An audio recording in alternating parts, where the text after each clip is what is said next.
So அவங்க சொன்ன ஒவ்வொரு விஷயமுமே பயங்கரமாக எனக்கு கனெக்ட் ஆச்சு. உங்கள் எல்லாருக்குமே கனெக்ட் ஆகிருக்கும் அப்படின்னு நம்புகிறேன்.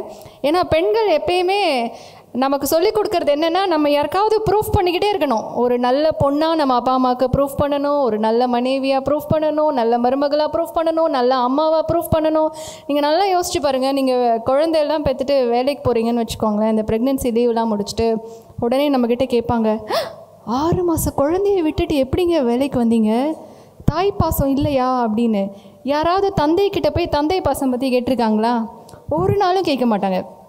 நீங்கள் அதே மாதிரி லேட் நைட் ஒர்க் பண்ணிங்கன்னா உங்கள் வீட்டில் சாப்பாட்டுக்கு என்ன பண்ணுவாங்க, நீங்கள் சீக்கிரம் கிளம்ப மாட்டிங்களா அப்படின்னு நம்மளை ஒரு கில்ட்டுக்குள்ளே தள்ளிக்கிட்டே இருப்பாங்க.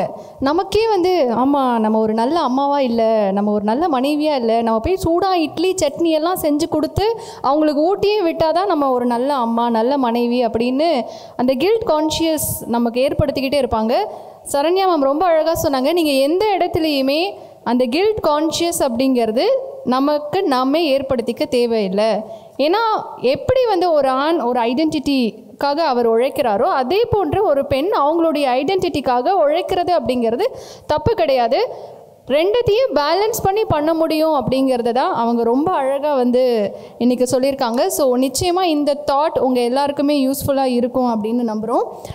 அடுத்து பார்த்திங்க அப்படின்னா நம்ம பேனல் டிஸ்கஷன் போகிறோம். இந்த பேனல் டிஸ்கஷனில் 5 டிஃப்ரெண்ட் விமன் பர்சனாலிட்டிஸ் இன்றைக்கி இங்கே வந்திருக்காங்க. அவங்களுடைய லைஃப்பில் எப்படி அவங்க சேலஞ்சஸ் எல்லாமே ஃபேஸ் பண்ணாங்க, ஒரு சொசைட்டியில் என்ன சேலஞ்சஸ் ஃபேஸ் பண்ணாங்க, ஒர்க்கில் என்ன சேலஞ்சஸ் ஃபேஸ் பண்ணாங்க, அவங்களுடைய வீட்டில் என்ன சேலஞ்சஸ் ஃபேஸ் பண்ணாங்க, அதெல்லாம் தாண்டி இன்றைக்கி அவங்களுடைய கெரியரில் எப்படி ஒரு சக்ஸஸ்ஃபுல் விமனாக இருக்காங்க, அவங்க என்னென்ன வழிகள் எல்லாம் ஃபாலோ பண்ணாங்க அப்படிங்கிறது ரொம்ப அழகாக அவங்களுடைய எக்ஸ்பீரியன்ஸ் எல்லாமே இன்றைக்கி ஷேர் பண்ண போகிறாங்க. ஸோ நான் ஒவ்வொருத்தராக இன்ட்ரடியூஸ் பண்ணுறேன்.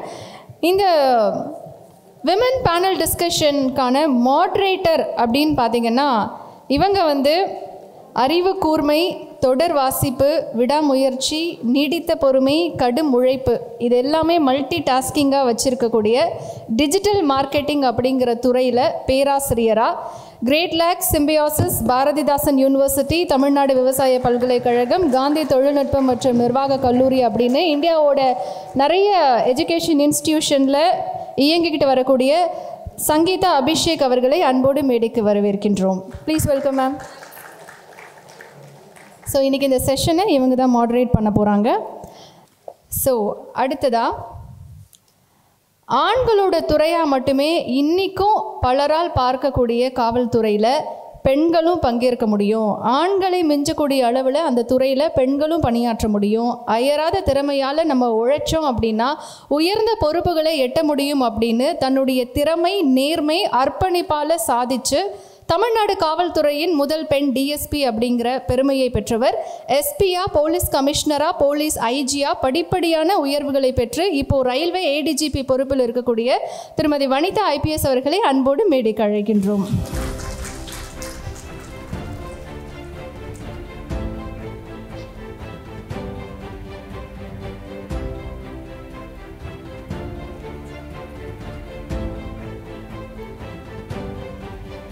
அடுத்ததாக நம்முடைய கெஸ்ட்டாக பெண்களுக்கான விடுதலையையும் சுயமரியாதையையும் வலியுறுத்திய தந்தை பெரியாரின் கருத்துக்களை தரணியெங்கும் கொண்டு போய் சென்று சேர்க்கக்கூடிய ஒரு நபர், ஒரு துடிப்புமிக்க வழக்கறிஞராக பல பெண்களுக்கு முன் உதாரணமாக இருக்கக்கூடியவர்.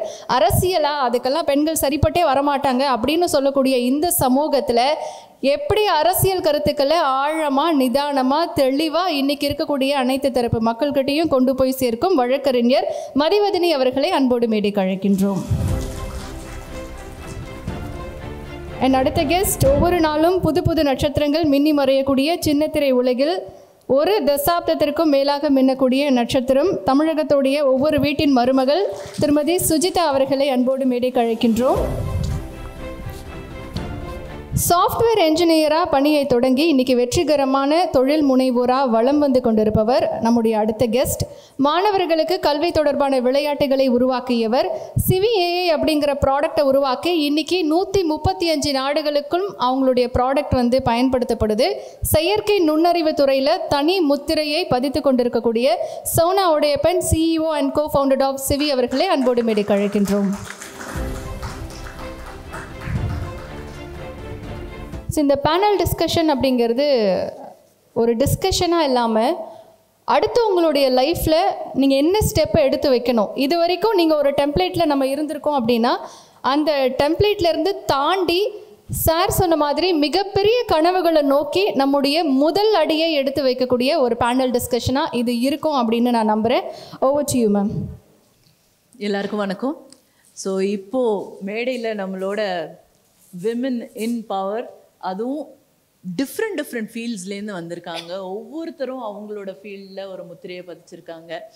ஸோ இப்போ ஃபர்ஸ்ட்டாக வந்து இவங்கக்கிட்ட நான் என்ன கேட்க போகிறேன்னா, எல்லாரும் இது உங்களுக்கு கேட்ட கேள்வியாக தான் மேம் இருக்கும். இதில் வந்து சேலஞ்சஸ் என்ன அப்படின்னு கேட்பாங்க. ஸோ இப்போது ஒரு பொசிஷனில் வந்திருக்கீங்க, அப்போது இதில் மேஜராக சேலஞ்சஸ், அதாவது தடங்கல்கள் வெளியிலேருந்து வந்தாலும் நிறைய தடங்கல்கள் உள்ளேருந்து இருந்திருக்கும்ல, அதையும் மீறி வந்திருப்பீங்கல்ல. ஸோ அந்த மாதிரியான வெளியிலேருந்து வந்த தடங்கல்கள் ப்ளஸ் நம்ம உள்ளேருந்து இருக்கக்கூடிய தடங்கல்களை எப்படி மீறி வந்திருக்கீங்க இந்த பொசிஷனுக்கு? Start with Vanitha ma'am.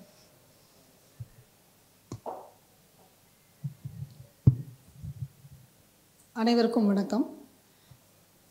தடைகளை தாண்டி வந்துட்டோமா? நல்ல கேள்வி. இப்போ கூட 2-3 தாண்டிட்டு தான் வந்தேன் காலையில் ஆஃபீஸில் இருந்து. நீங்கள் எந்த பதவியில் போனாலும் தடைகள்ங்கிறது இல்லாமல் இருக்கவே இருக்காது. அதுவும் நீங்கள் பெண்ணாக பிறந்துட்டு நீங்கள் ஒவ்வொரு நாளும் சாதிக்கணும் அப்படின்னா கண்டிப்பாக தடைகள் இருக்கணும். அதுதான் வேறான விஷயம்.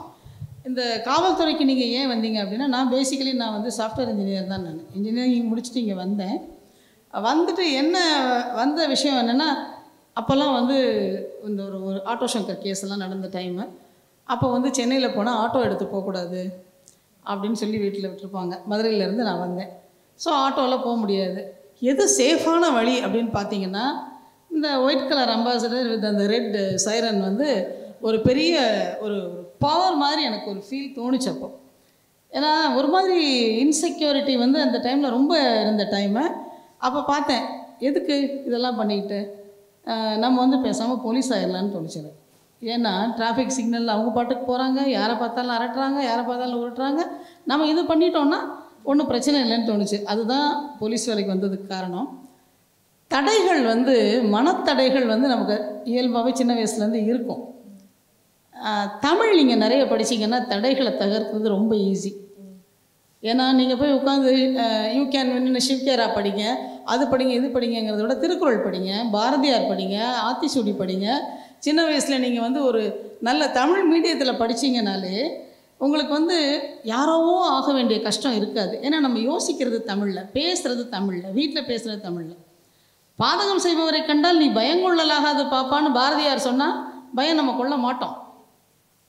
அதுக்கு அடுத்தது ஏறி மிதித்து விடு பாப்பா, அவர் முகத்தில் உமிழ்ந்து விடு பாப்பான்னு அதை தானே இப்போ நான் செஞ்சிட்ருக்கேன். இது எனக்கு 3rd ஸ்டாண்டர்டில் வந்தது. பெரியார் பின்னாடி வர்றாரு. நான் சார் குமரவேல் சார் ரொம்ப அழகான பேச்சு பேசுனீங்க சார், உங்களுடைய வெல்கமிங் ஸ்பீச் வந்து ரொம்ப beautiful speech, it covered everything. நான் வந்து இன்றைக்கி ரொம்ப ரசித்து கேட்ட ஒரு பேச்சு இன்றைக்கி. அதில் வந்து பார்த்திங்கன்னா பெரியார் வந்து எப்போ வரார் எனக்கு வாழ்க்கையில் அப்படின்னா, இந்த திருமணம் தான். இந்த திருமணம் என்பது வாழ்வின் இறுதி இலக்கு இல்லைன்னு நான் சென்னைக்கு வந்துட்டு நான் சிவில் சர்வீசஸ் போகலாம் அப்படின்னு நினைக்கும்போது அந்த அண்ணாநகர் இதில் திருமங்கலம் தாண்டி போகும்போது தந்தை பெரியார்னு ஹோர்டிங் பார்க்குறேன். என்ன சொல்லுவாங்க, போலீஸ்காரினா கல்யாணம் நடக்காது, வேறு ஏதாவது வேலைக்கு போனால் நடக்காது, பரவாயில்ல, அது நம்ம டெஸ்டினேஷன் அது இல்லை அப்படிங்கிற அந்த ஒரு வார்த்தை பண்ண மேஜிக் தான் நான் வந்து எந்த தடையும் இல்லாமல் இந்த வேலையை எடுத்தது. வேலைக்கு வந்தாச்சு. வந்த உடனே எங்கே பிரச்சனை வந்ததுன்னு கேட்டிங்கன்னா, வேலையிலலாம் ஒரு பிரச்சனையுமே கிடையாது. காவல்துறை வேலையெல்லாம் ரொம்ப கஷ்டமானதுன்னு யாராவது சொன்னால் நம்பாதீங்க. அது அப்படின்னு அவ்வளோ ஒன்றும் கஷ்டமான வேலை இல்லை. அதுக்கான இன்ஃப்ராஸ்ட்ரக்சர் இருக்கும். என்ன 24/7 365 days அதுதான் ஒன்று இருக்குமே தவிர பெரிய ஒரு பெரிய ஹீரோயிக் ஜாப்னு அதை நான் சொல்ல மாட்டேன். ஏன்னா நீங்கள் பண்ணுற வேலை வேணால் கொஞ்சம் வித்தியாசமாக வெளியிலேருந்து பார்க்குறோம், மற்றபடி வேலை பார்க்கலாம். ஆனால் உள்ளே வந்ததுக்கப்புறம் இந்த இங்கே 5 பேரும் ஃபேஸ் பண்ண அதே ப்ராப்ளம் தான். பொண்ணுன்னா எப்படி இருக்கணும், அடக்கம் ஒடுக்கம் அது இதெல்லாம். பாரதி சொன்னால், நிமிர்ந்த நன்னடை நேர்கொண்ட பார்வை நிலத்தில் யாருக்கும் அஞ்சாத நெறி திமிர்ந்த ஞான செருக்கு, இதெல்லாம் இருந்தால் செம்மை மாதர் திரும்புவதில்லையாம்னார். அடுத்து எப்போ பிரச்சனை வரும்? அதனால நான் எனக்கு பாரதிய ஆதர்சம் அது முடிஞ்சது. அடுத்து எப்போ வரும்? கல்யாணம், காதல். எல்லாருக்கும் அந்த பிரச்சனை வரும்ல இந்த வயசில். ஒரு வயசில் ஜாதி மதம் காதல். காதல் ஒருவனை கைப்பிடித்து அவன் காரியம் யாவிலும் கை கொடுத்து மாதரங்கள் பழமையை காட்டிலும் மாட்சி பெற செய்து வாழும்னு அவனே தான் சொல்லி கொடுத்தான். ஸோ நீங்கள் காதலும் எனக்கு ஒரு பிரச்சனையாக தான் வந்தது, கல்யாணம் பிரச்சனையாக தான் வந்தது. எல்லா இடத்துலையுமே என் சைடில் தான் இத்தனை ஆண்கள் நிற்கிறாங்களே. நம்ம வீட்டு ஆண்கள் நிற்காட்டி என்ன? பாரதியார் இருக்கார், பெரியார் இருக்கார். இப்போ அரசியல் பேச முடியாது, இல்லைன்னா நான் முக்கியமாக ஒருத்தரை சொல்லுவேன், அதை நான் சொல்ல முடியல. மிக முக்கியமாக ஒருத்தரை நான் சொல்லுவேன். ஏன்னா ஒரு தமிழகத்தில் 30% இடஒதுக்கீடு கொடுத்து இந்த வாய்ப்பை கொடுத்த ஒரு பெரிய அரசியல் தலைவர் இருக்கார். அப்படியெல்லாம் அவங்களெல்லாம் நம்ம சொல்லும்போது கை தான் கொடுப்பாங்க, நம்ம பிடிச்சிட்டு மேலே ஏறி வரணும். அது ஒன்று. அப்புறம் கடைசியாக என்ன வரும்? எல்லா பெண்களுக்கும் எல்லோரும் சொல்ல போகிறீங்க, கேரக்டர் அசாசினேஷன். அது வந்துட்டால் நீங்கள் சக்ஸஸ்ஃபுல். அது வரணும். அது one of the most important ingredient in any ladies life. அது வரலைன்னா உங்களை யாரும் கவனிக்கலைன்னு அர்த்தம். அதை ஆண்கள் தூக்கி அவனால் கையால் ஆகலைன்னு சொல்லும் போது தானே அவனுடைய கடைசி அஸ்திரம் அது. என்ன உன்னை படிக்க வேணான்னு சொல்கிறோம், கல்யாணம் வேணான்னு சொல்கிறோம், வெளியில் போகாதான்னு சொல்கிறோம், எல்லாம் சொல்கிறோம். கடைசி நீ போயிட்டே இருந்தால் என்ன அர்த்தம்? நீ கெட்டவ, உன் கேரக்டர் மோசம் அப்படின்னு சொல்லிட்டா. சரண்யா ரொம்ப அழகாக சொன்னீங்க. அந்த கேரக்டர் அசாசினேஷன் வந்தோடனே ஓகே நம்ம ரைட் பாத்தில் தான் போகிறோம் அப்படின்னு நான் நினச்சேன். அந்த அந்த அந்த சேஞ்ச் இன் திங்கிங் தான் maybe what I am today. ஏன்னா பரவாயில்ல போட்டாங்க, இனி என்ன இருக்குது அடுத்து, அவ்வளோதான். அதை எப்படி நீங்கள் ஹேண்டில் பண்ணிட்டு போயிட்டீங்கன்னா சரியாக இருக்குன்னு வந்தோம். பட் அது நின்றுச்சா ஒன் பாயிண்டில் அப்படின்னு கேட்டால் நிற்கலை. இன்றைக்கி வரைக்கும் நிற்கலை. ஒரு 34 வருஷம் சர்வீஸ் நான் முடிச்சிருக்கேன். அப்போ கூட நான் ரொம்ப காஷியஸாக இருக்க வேண்டியிருக்கு. ஒரு 2 நாளைக்கு முன்னாடி ஒரு மேடையில் நான் சொன்னேன், உங்கள் ஹஸ்பண்ட் ஹவு சக்ஸஸ்ஃபுல், உங்களுக்கு அவர் உங்கள் கெரியருக்கு அவர் எவ்வளோ ஹெல்ப்ஃபுல், நீங்கள் அதனால் எவ்வளோ சக்சீட் ஆனீங்கன்னு கேட்டாங்க.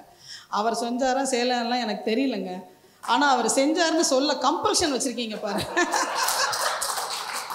நான் இது எவ்வளோதான் அவர் எனக்கு பின்னாடி நிற்கிறாருன்னு சொல்கிறதுக்கு எங்களை பழக்கியிருக்கீங்க பாருங்கள். ஏன்னா அப்போ தான் நீங்கள் என்ன சொல்வீங்க, அப்போ வந்ததுலேருந்து அந்த காம்பியர் நல்லா சொல்லிட்டு இருக்காங்க, டெம்ப்ளேட் நமக்கான ஒரு template. Who are they to decide our own templates? அவங்க யார்? நம்ம மனசு. இப்போ அழகாக சரண்யா சொன்னது எத்தனை பேர் நோட் பண்ணிங்கன்னு தெரியல. நம்ம மனசு வேறு, நம்ம சிந்தனைகள் வேறு, நம்மளுடைய இலக்குகள் வேறு. ட்ரீம் பிக்னாரு குமரவேல் சார். நம்ம எதையோ நோக்கி போயிட்டுருக்கையில இடையில வரதெல்லாம் அப்படி தள்ளி விட்டுட்டு போயிட்டே இருந்தோன்னா தான் நடக்க முடியும்.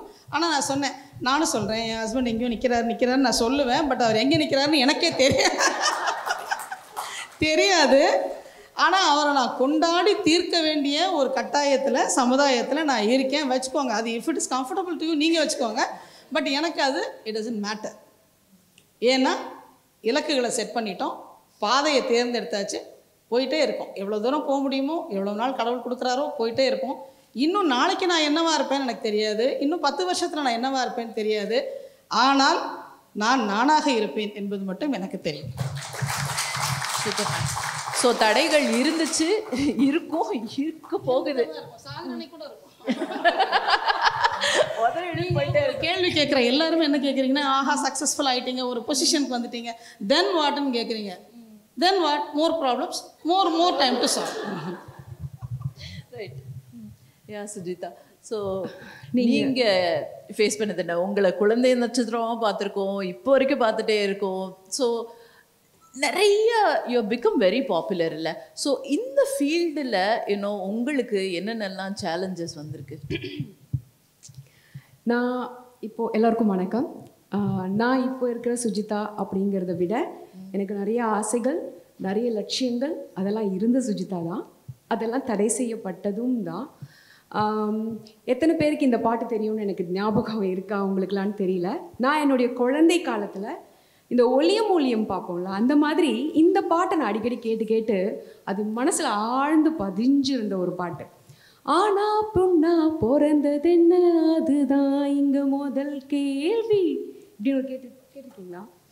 அடானா பிறந்தா மகிழ்ச்சி என்ன, இங்கு பொண்ணா பிறந்தா கலக்கம் என்ன.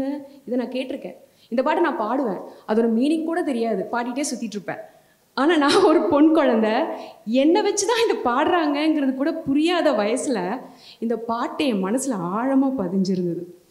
எனக்கு ஒரு ஏஜில் வந்து நான் படிக்கும்போது நடிச்சுக்கிட்டே இருந்தேன், நடிக்கும்போது படிச்சுட்டே இருந்தேன். எனக்கு தெரியல, என்னுடைய பயணத்தில் வந்து என்னை பொறுத்த வரைக்கும் ஸ்கூலும் ஷூட்டிங் போகிறதும் ஒன்று.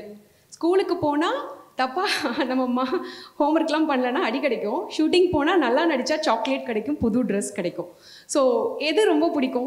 ஆட்டோமேட்டிக்காக எனக்கு ஸ்கூலுக்கு விட எனக்கு ஷூட்டிங் போக ரொம்ப பிடிக்கும். ஸோ என்ன அறியாமல் சினிமா உலகத்துக்குள்ளே நுழைஞ்சிட்டேன். நல்லா படிப்பேன், ஸ்கூலில் டீச்சர்ஸ் எல்லாருக்குமே என்னை ரொம்ப பிடிக்கும். நான் எவ்வளோ லீவ் போட்டாலுமே எக்ஸாம்ஸ் அட்டன் பண்ணுவேன்.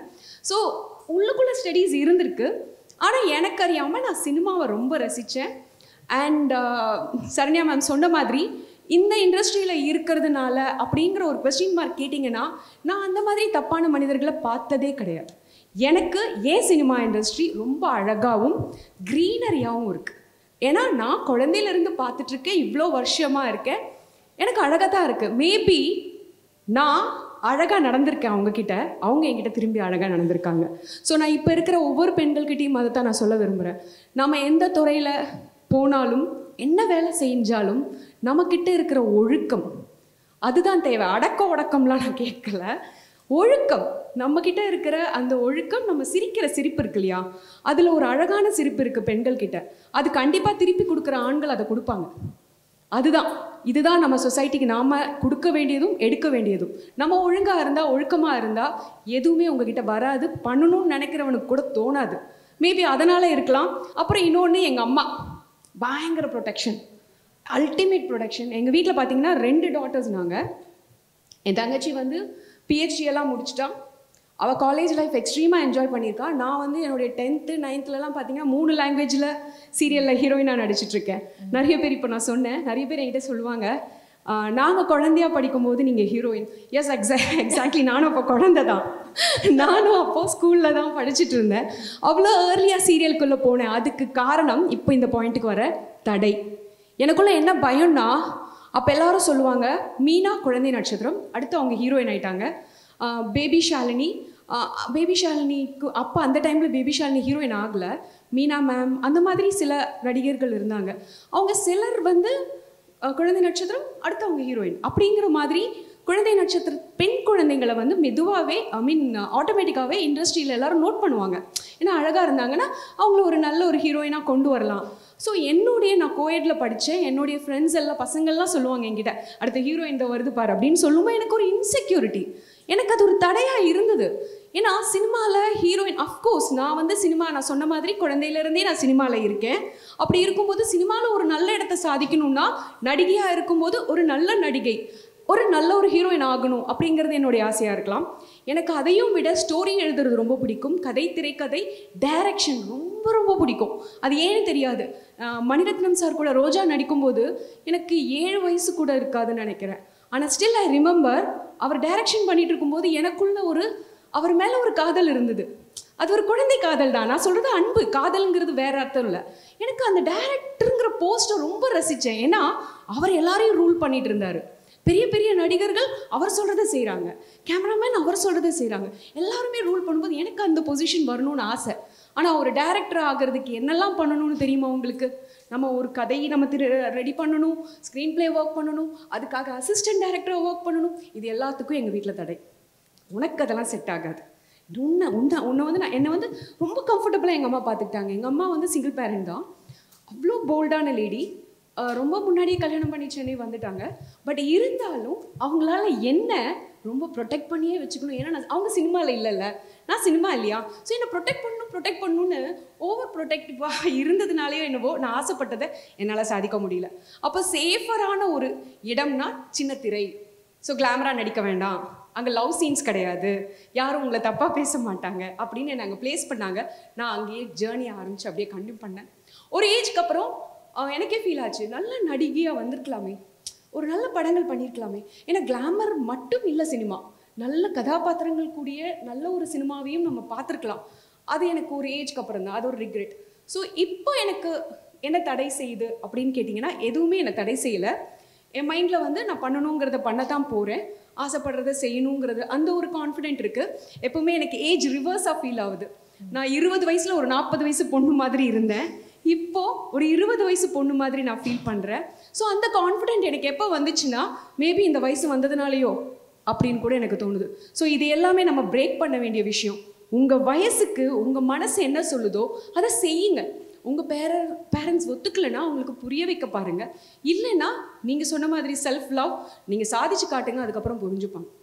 ஸோ இந்த தடைகள் கண்டிப்பாக இருக்கும். அது அப்பவும் சரி இப்பவும் சரி.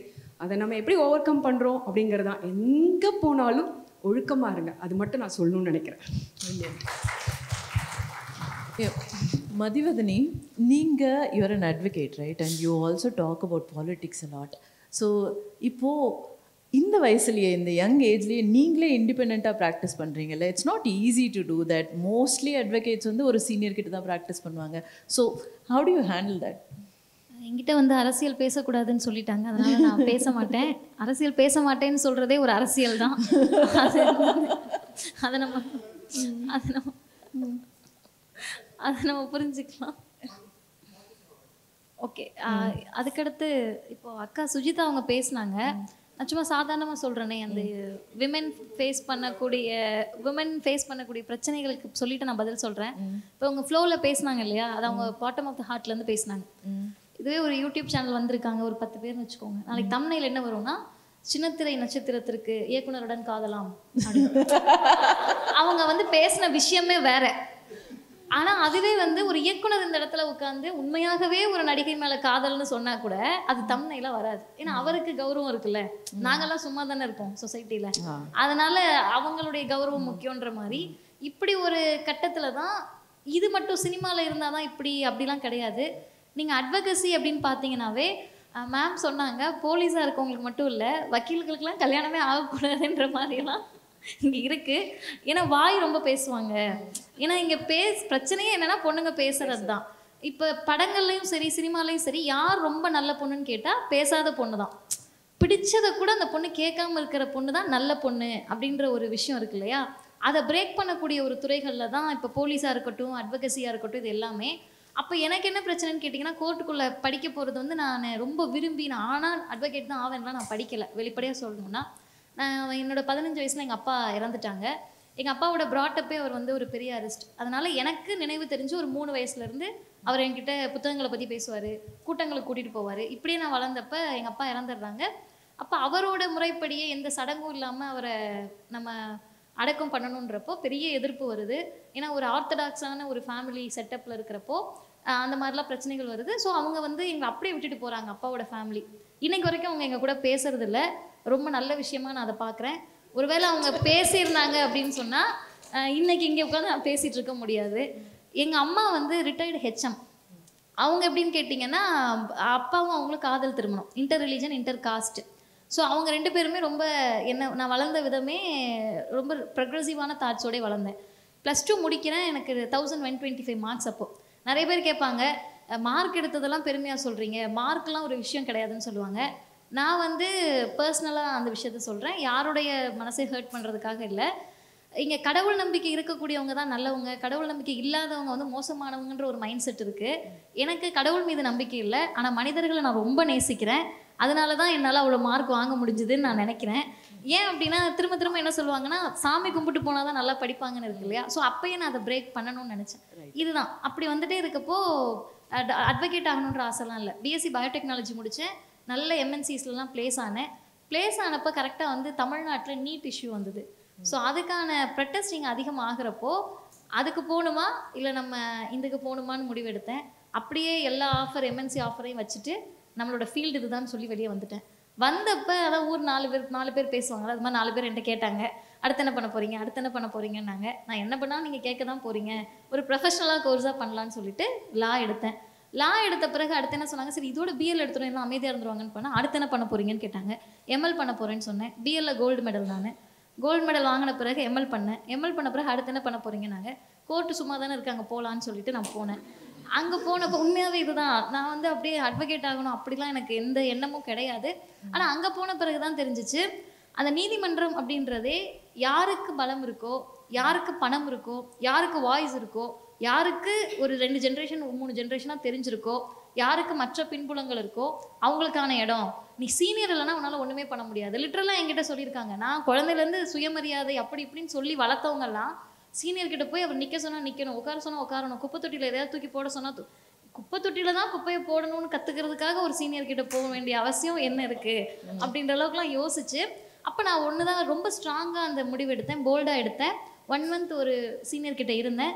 இந்த டெசிஷன் எடுக்கிறப்ப என்னை சுற்றி வாய்ப்பே கிடையாது. எப்படி ப்ராக்டிஸ் பண்ண முடியும்? இங்கே இருக்கிற நிறைய பேர் யாராவது அட்வொகசி படிக்கணும்னா கூட உங்ககிட்ட கண்டிப்பாக சொல்லியிருப்பாங்க, சீனியர் இல்லாமல் நீங்கள் எதுவுமே பண்ண முடியாதுன்னு சொல்லி.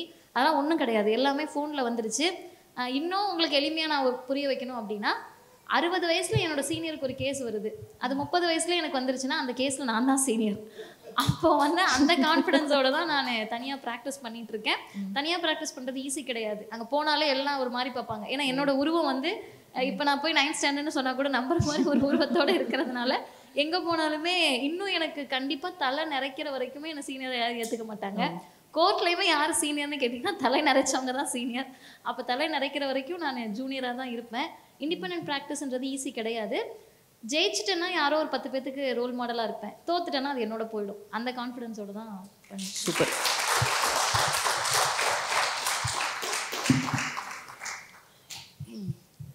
So a woman technology that too on the top. So நீங்கள் வந்து இப்போ ரீசெண்டாக அவங்களோட கம்பெனி வந்து civi.ai has gotten into this Tech 30 அப்படின்றது, அது one of the 30 most promising start ups in technology இல்லை. ஸோ இப்போது இந்த ஐடியா வந்து இப்போ ஸ்டார்ட் பண்ணதில்லை, இப்போ தான் நம்ம ஜென்ரேட்டிவ் ஏஐ பற்றி அடிக்கடி சொல்லிகிட்டு இருக்கோம். 1.5 வருஷமாக தான் எல்லாரும் பேசிகிட்டு இருக்கோம். ஆனால் இந்த ஐடியா 2019 நீங்கள் ஸ்டார்ட் பண்ணியிருக்கீங்க. இன்னும் டெக்னாலஜி அப்படின்னும் போது எல்லாத்தையும் முன்னாடியே விஷுவலைஸ் பண்ணி பண்ணணும். ஸோ எப்படி உங்களால் அந்த மாதிரி பண்ண முடியுது? ஸோ 2019 அப்போ நீங்கள் சொன்ன மாதிரி ஜென்ரேட்டிவ் ஏஐ அப்படின்ற டேர்மே வந்து யாருக்குமே தெரியாது.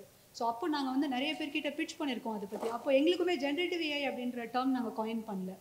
ஸோ எங்களோட ஐடியா என்ன அப்படின்னா, இதுக்கு முன்னாடி நாங்கள் ஒர்க் பண்ண கம்பெனிஸில் நாங்கள் நிறைய e-commerce stores, Fortune 500 companies, Myntra மாதிரி பெரிய கம்பெனிஸோடலாம் நாங்கள் ஒர்க் பண்ணியிருக்கோம்.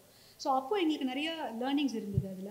ஸோ என்ன நடக்கும்னா, இப்போ பிக் பாஸ்கெட் ஒரு எக்ஸாம்பிள் எடுத்துக்கிட்டிங்கன்னா, அவங்க வந்து மார்க்கெட்டிங் டீம் என்ன பண்ணுவாங்கன்னா 2 வாரத்துக்கு முன்னாடியே கிரியேட்டிவ்ஸ் எடுத்துகிட்டு வருவாங்க. ஸோ எதுக்காக அப்படின்னா அது ப்ரமோஷன்ஸ் பண்ணுறதுக்காக. ஸோ அந்த கிரியேட்டிவ்ஸ் ஏன் 2 வாரம் டைம் எடுக்குதுன்னா, கண்டென்ட் ரெடி ஆகிடும், பட் டிசைனர்ஸ் வந்து கொஞ்சம் டைம் எடுத்து தான் டிசைன் பண்ணி கொடுப்பாங்க.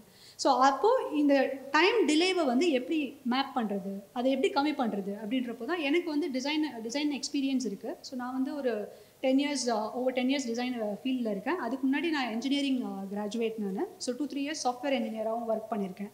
So it's like engineering by degree, designer by practice. So it's a combination of these two. So என்னோட ஹஸ்பண்ட் வந்து அவர் engineer and he has run 2-3 startups earlier in India also, US also. So அப்போ நாங்கள் வந்து இந்த கிரியேட்டிவ்ஸை ஏன் automate பண்ணக்கூடாது, ஒருத்தர் content கொடுத்தாங்கன்னா நம்மளே ஆட்டோமேட்டிக்காக ஜென்ரேட் பண்ணால் அப்போது அது வந்து ஈஸியாகிடும் இல்லையா, இந்த பிரிட்ஜை கேப் பண்ணலாம் அப்படின்னு சொல்லி தான் நாங்கள் அதை வந்து ஐடியேட் பண்ணி ஸ்டார்ட் பண்ணோம். ஸோ ஸ்டார்ட் பண்ணப்போ இனிஷியலாக எங்களுக்கு என்ன சேலஞ்சஸ் நிறையா இருந்தது அப்படின்னா, in this profession. So first வந்து இந்த ஐடியாவை நிறைய பேருக்கு புரிய வைக்கிறதுன்றதே 2019, 2020 அந்த டைமில் ரொம்ப டஃப்பாக இருந்தது. ஏன்னா அப்போ ஜென்ரேட்டிவ் ஏஐ அப்படின்றதே யாருக்குமே தெரியாது. ஏஐ அப்படின்னு சொன்னால் ஏன் கேன்வா இருக்கேன் நான் அதை யூஸ் பண்ணிப்பேன் அப்படின்னு சொல்லுவாங்க. ஸோ கிராஜுவலாக ChatGPT, மிட்ஜர்னி இந்த மாதிரி ஜென்ரேட்டிவ் ஏஐ டூல்ஸ் வர ஆரம்பிச்சதுக்கு அப்புறம் தான் சிவி அப்படின்ற ப்ராடக்ட்டை பற்றி எல்லாருக்கும் புரிய ஆரம்பிச்சது. ஸோ இது வந்து ஒரு கம்ப்ளீட்லி ரிசர்ச் ப்ராடக்ட். ஸோ எல்லாரும் ஆரம்பிக்கிறதுக்கு முன்னாடியே நாங்கள் ஆரம்பிச்சிட்டோம். இப்போ ஓப்பன்ஏஐலாம் எக்ஸாம்பிளுக்கு எடுத்துக்கிட்டிங்கன்னா 2016 அவங்க ஆரம்பித்தாங்க. பட் நமக்கு எல்லாருக்கும் தெரிய வந்தது ChatGPT அப்படின்றது 2022 தான் தெரியும். So and billions of dollars fund வச்சு அவங்க பண்ணிட்டு இருந்தாங்க. ஸோ எங்களோட ஒன் ஆஃப் த சேலஞ்சஸ் வந்து fund, because it's a research product. எங்களுக்கு அதுக்கான ரிசர்ச் என்ஜினியர்ஸ், டேட்டா சயின்டிஸ்ட்ஸ் எல்லாம் வேணும். ஸோ அங்கே தான் அது ஸ்டார்ட் ஆச்சு. ஸோ 3 இயர்ஸ் ரிசர்ச்லேயே போயிட்டு இருந்தது. அதுக்கப்புறம் we raised our first fund. So அங்கேருந்து ஸ்டார்ட் ஆகி அதுக்கப்புறம் we had a branch in Coimbatore. So first launch நாங்கள் வந்து ஜூன் மந்த் ப்ராடக்ட் ஹண்ட்டில் பண்ணோம். So June 6th. So product ஹண்ட்டில் லான்ச் பண்ணப்போ we became number 1 product of the day, number 1 product of the week, number 1 product of the மந்த்தாக வந்தோம். So அதுலேருந்து எல்லாமே ஸ்டார்ட் ஆச்சு. ஸோ அதுக்கப்புறம் தான் ஃபஸ்ட்டு ஜென்ரல் ஆக்சஸ் லான்ச் அப்போ தான் கொடுத்தோம். அது வரைக்கும் it was in closed beta. So limited access கொடுத்து நாங்கள் டெஸ்ட் பண்ணி ப்ராடக்ட்டை இம்ப்ரூவ் பண்ணிகிட்டே இருந்தோம். ஸோ அதுக்கப்புறம் we got selected in YourStory tech 30. அதுக்கப்புறம் ஃபோர்ப்ஸ் செலக்ட் 200 கம்பெனியாக செலக்ட் ஆனோம்.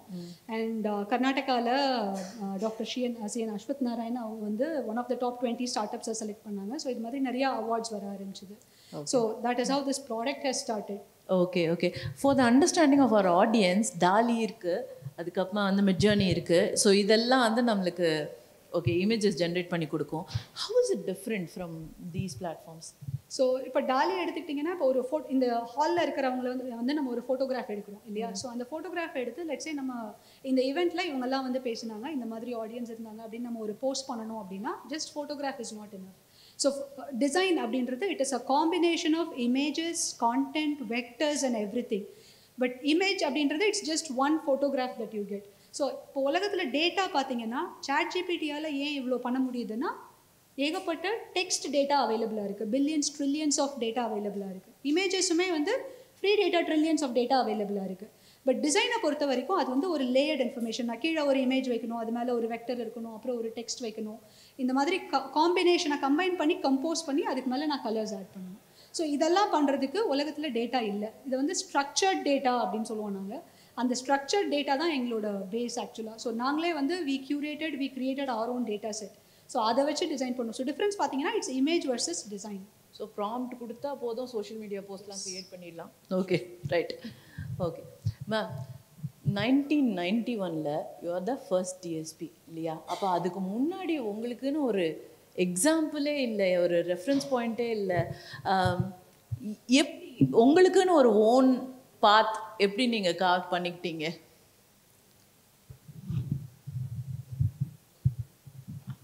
நைன்டீன் 89 தான் வந்து அந்த 30% ரிசர்வேஷன் வந்து அப்போ இருந்த கவர்மெண்ட் கொண்டு வந்தாங்க. நான் வந்து கிராஜுவேட் என்ஜினியர் ட்ரெயினி தான் சென்னை வரும்போது. இங்கே வந்துட்டு அதுக்கப்புறம் அந்த இது எக்ஸாம் எழுதலாம் அப்படின்னு வரும்போது எனக்கு ஒரு ஃபீல் இருந்தது. நம்ம 10th ஸ்டேட் ஃபஸ்ட் வாங்கலை, 12th ஸ்டேட் ஃபஸ்ட் வாங்கலை. இப்போ எல்லோரும் ஃபஸ்ட் ரேங்க் நாங்கள் பார்த்தீங்களா, அது ஸ்கூலில் வாங்கியிருக்கோம். பட் ஸ்டேட் ஃபஸ்ட்டெல்லாம் வாங்கலை. அந்த எக்ஸாம் ஹால்குள்ளே போயிட்டு இன்டர்வியூ போர்டு முடிச்சுட்டு வரும்போது அப்போ தான் எனக்கு தெரியும் அது வரைக்கும் இங்கே டிஒஎஸ்பி போஸ்ட்டே இல்லை அப்படிங்கிறது. 89 தான் இட் காட் இன்ட்ரடியூஸுங்கிறது it's a news to me. But by the time நான் இன்டர்வியூ அட்டன் பண்ணும்போது அந்த கவர்மெண்ட் இல்லை, கவர்னர் ரூல் தான் இருந்தது. ஸோ அப்போ நான் போகும்போது நான் பார்த்தேன் வெளியில் எங்கள் அம்மா அப்பாட்டெல்லாம் என்ன சொல்லிட்டு போனேன்னா டெப்டி கலெக்டர் தான் ஃபஸ்ட் சாய்ஸ் போட போகிறேன்னு சொல்லிட்டு தான் போனேன். ஆனால் உள்ளே போய் ஃபஸ்ட்டு ப்ரிஃபரன்ஸே வந்து டிஒஎஸ்பின்னு போட்டு கொடுத்தேன். ஏன் போட்டு கொடுத்தேன் அப்படின்னா எனக்கு வரும்னு தெரியும், பட் டிஎஸ்பி தான் எனக்கு கேட்டேன் அப்படின்னு. அது வரைக்கும் நான் ரொம்ப பெருசாலாம் அதை பற்றி யோசித்ததில்லை. நீங்கள் அந்த ஒரு விஷயம் தான் பார்க்கணும், எப்படி நீங்கள் சூஸ் பண்ணீங்க, என்ன மனத்தடை இருந்தது அப்படின்னு கேட்டால் எனக்கு அப்படி ஒரு தடை இருக்குமா பெண்களுக்குன்னே எனக்கு தெரியாது. ஏன்னா அந்த போஸ்ட் நமக்குன்னு இருக்கும்போது நம்ம ஏன் நமக்கு பிடிச்ச ஒரு சாய்ஸ் அங்கே இருக்குது. டெப்டி கலெக்டரோ டிஎஸ்பியோ ஏதோ ஒன்று, மற்ற போஸ்டெல்லாம் இருக்குது. நான் பார்க்கவே இல்லை. ஏன்னா ஃபஸ்ட்டு 15 வந்தால் தான் அந்த டெப்டி கலெக்டர் டிஎஸ்பி வரும். எனக்கு டிஎஸ்பி வரும்னு நம்பிக்கை இருந்தது, போட்டேன். இன்டர்வியூ போர்ட்லேயும் கேட்டாங்க எப்படி நீங்கள் வரப்போகிறீங்க. எனக்கு ரோல் மாடல் இல்லைலாம் சொல்ல முடியாது. 4 IPS உமன் ஆஃபீஸர்ஸ் இருந்தாங்க. திலகவதி மேம் இருந்தாங்க, லத்திகா மேம் இருந்தாங்க, ஸ்ரீலக்ஷ்மி மேம் இருந்தாங்க, அர்ச்சனா மேம் இருந்தாங்க. தேவர் ஆல் IPS இல்லை, RRs டைரக்ட்லி ரெக்ரூட்டடாக. அவங்களுக்கு வேலை வேறு. ஃபீல்டுக்கு போகணும். டிஎஸ்பின்னா முதல்ல ஃபீல்டுக்கு போகணும். எனக்கு ரொம்ப பிடிச்சதே, இப்போ உங்க எல்லாருக்கும் எவ்வளோ கோவம் இருக்குது, ஆண்களை அடிக்கணும்னு கோவம் இருக்கா, பேசுகிறவங்களை திட்டணும்னு அப்படிலாம் ஒரு ஆத்தனம்லாம் வருதா? நம்ம வீட்டில் அதெல்லாம் முடியாது. நாங்கள்லாம் வந்து ஹாஃப் சாரி போட்டுட்டு ஸ்கூலுக்கு போன ஒரு ஜென்ரேஷன். அப்புறம் உள்ளே போயாச்சுன்னா மறுநாள் காலையில் தான் வேலைக்கு வருவோம். ஜன்னல் பக்கத்தில் கூட நிற்க முடியாது. அதனால் வந்து அப்போல்லாம் நிறைய கவிதைகள்லாம் அப்போ தான் வரும். வெளிகள் நட்சத்திரங்களை உரசினாலும் விரல்கள் என்னவோ ஜன்னல் கம்பிகளோடு தானே. அந்த மாதிரியான ஒரு விஷயங்கள்லாம் இருந்த காலத்தில் இந்த மாதிரி ஜீன் போட்டுட்டோ சல்வார் கமீஸ் போட்டுட்டோ மதுரை மாதிரி ஊர்லலாம் போக முடியாது. முதல்ல வாக்கிங் போக முடியாது. தெரு முனையில் நிற்கிற பாய்ஸ் கேட்பாங்க, ஏன் வீட்டில் அதை விட குறைச்சி சாப்பிட்டா, இது கேட்டிருக்காங்க, சாப்பாடை குறைச்சிட்டு வீட்டில் இருந்தால் என்ன பொம்பளைங்கெல்லாம் காலையில் வாக்கிங் வர வேண்டியிருக்கு அப்படின்னு.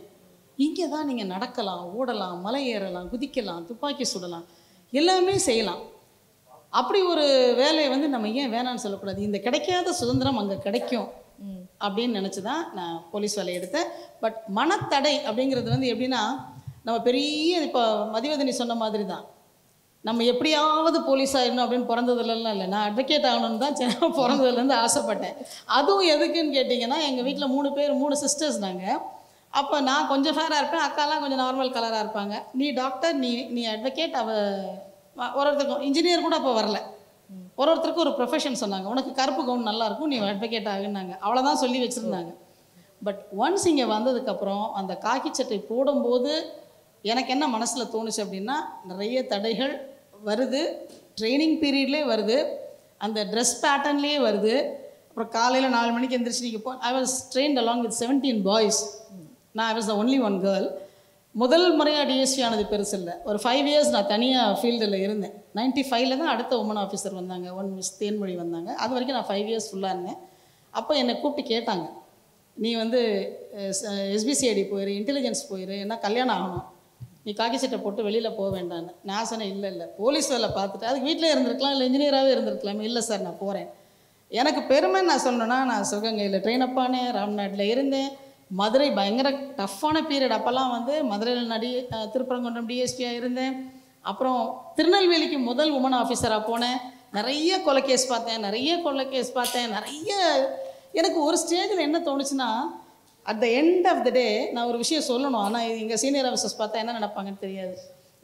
என்னுடைய ஜூரிஸ்டிக்ஷன் தாண்டி நான் வரும்போது ஒரு நாள் ராத்திரி நான் பி சுசீலா பாடல்கள் எனக்கு ரொம்ப பிடிக்கும்.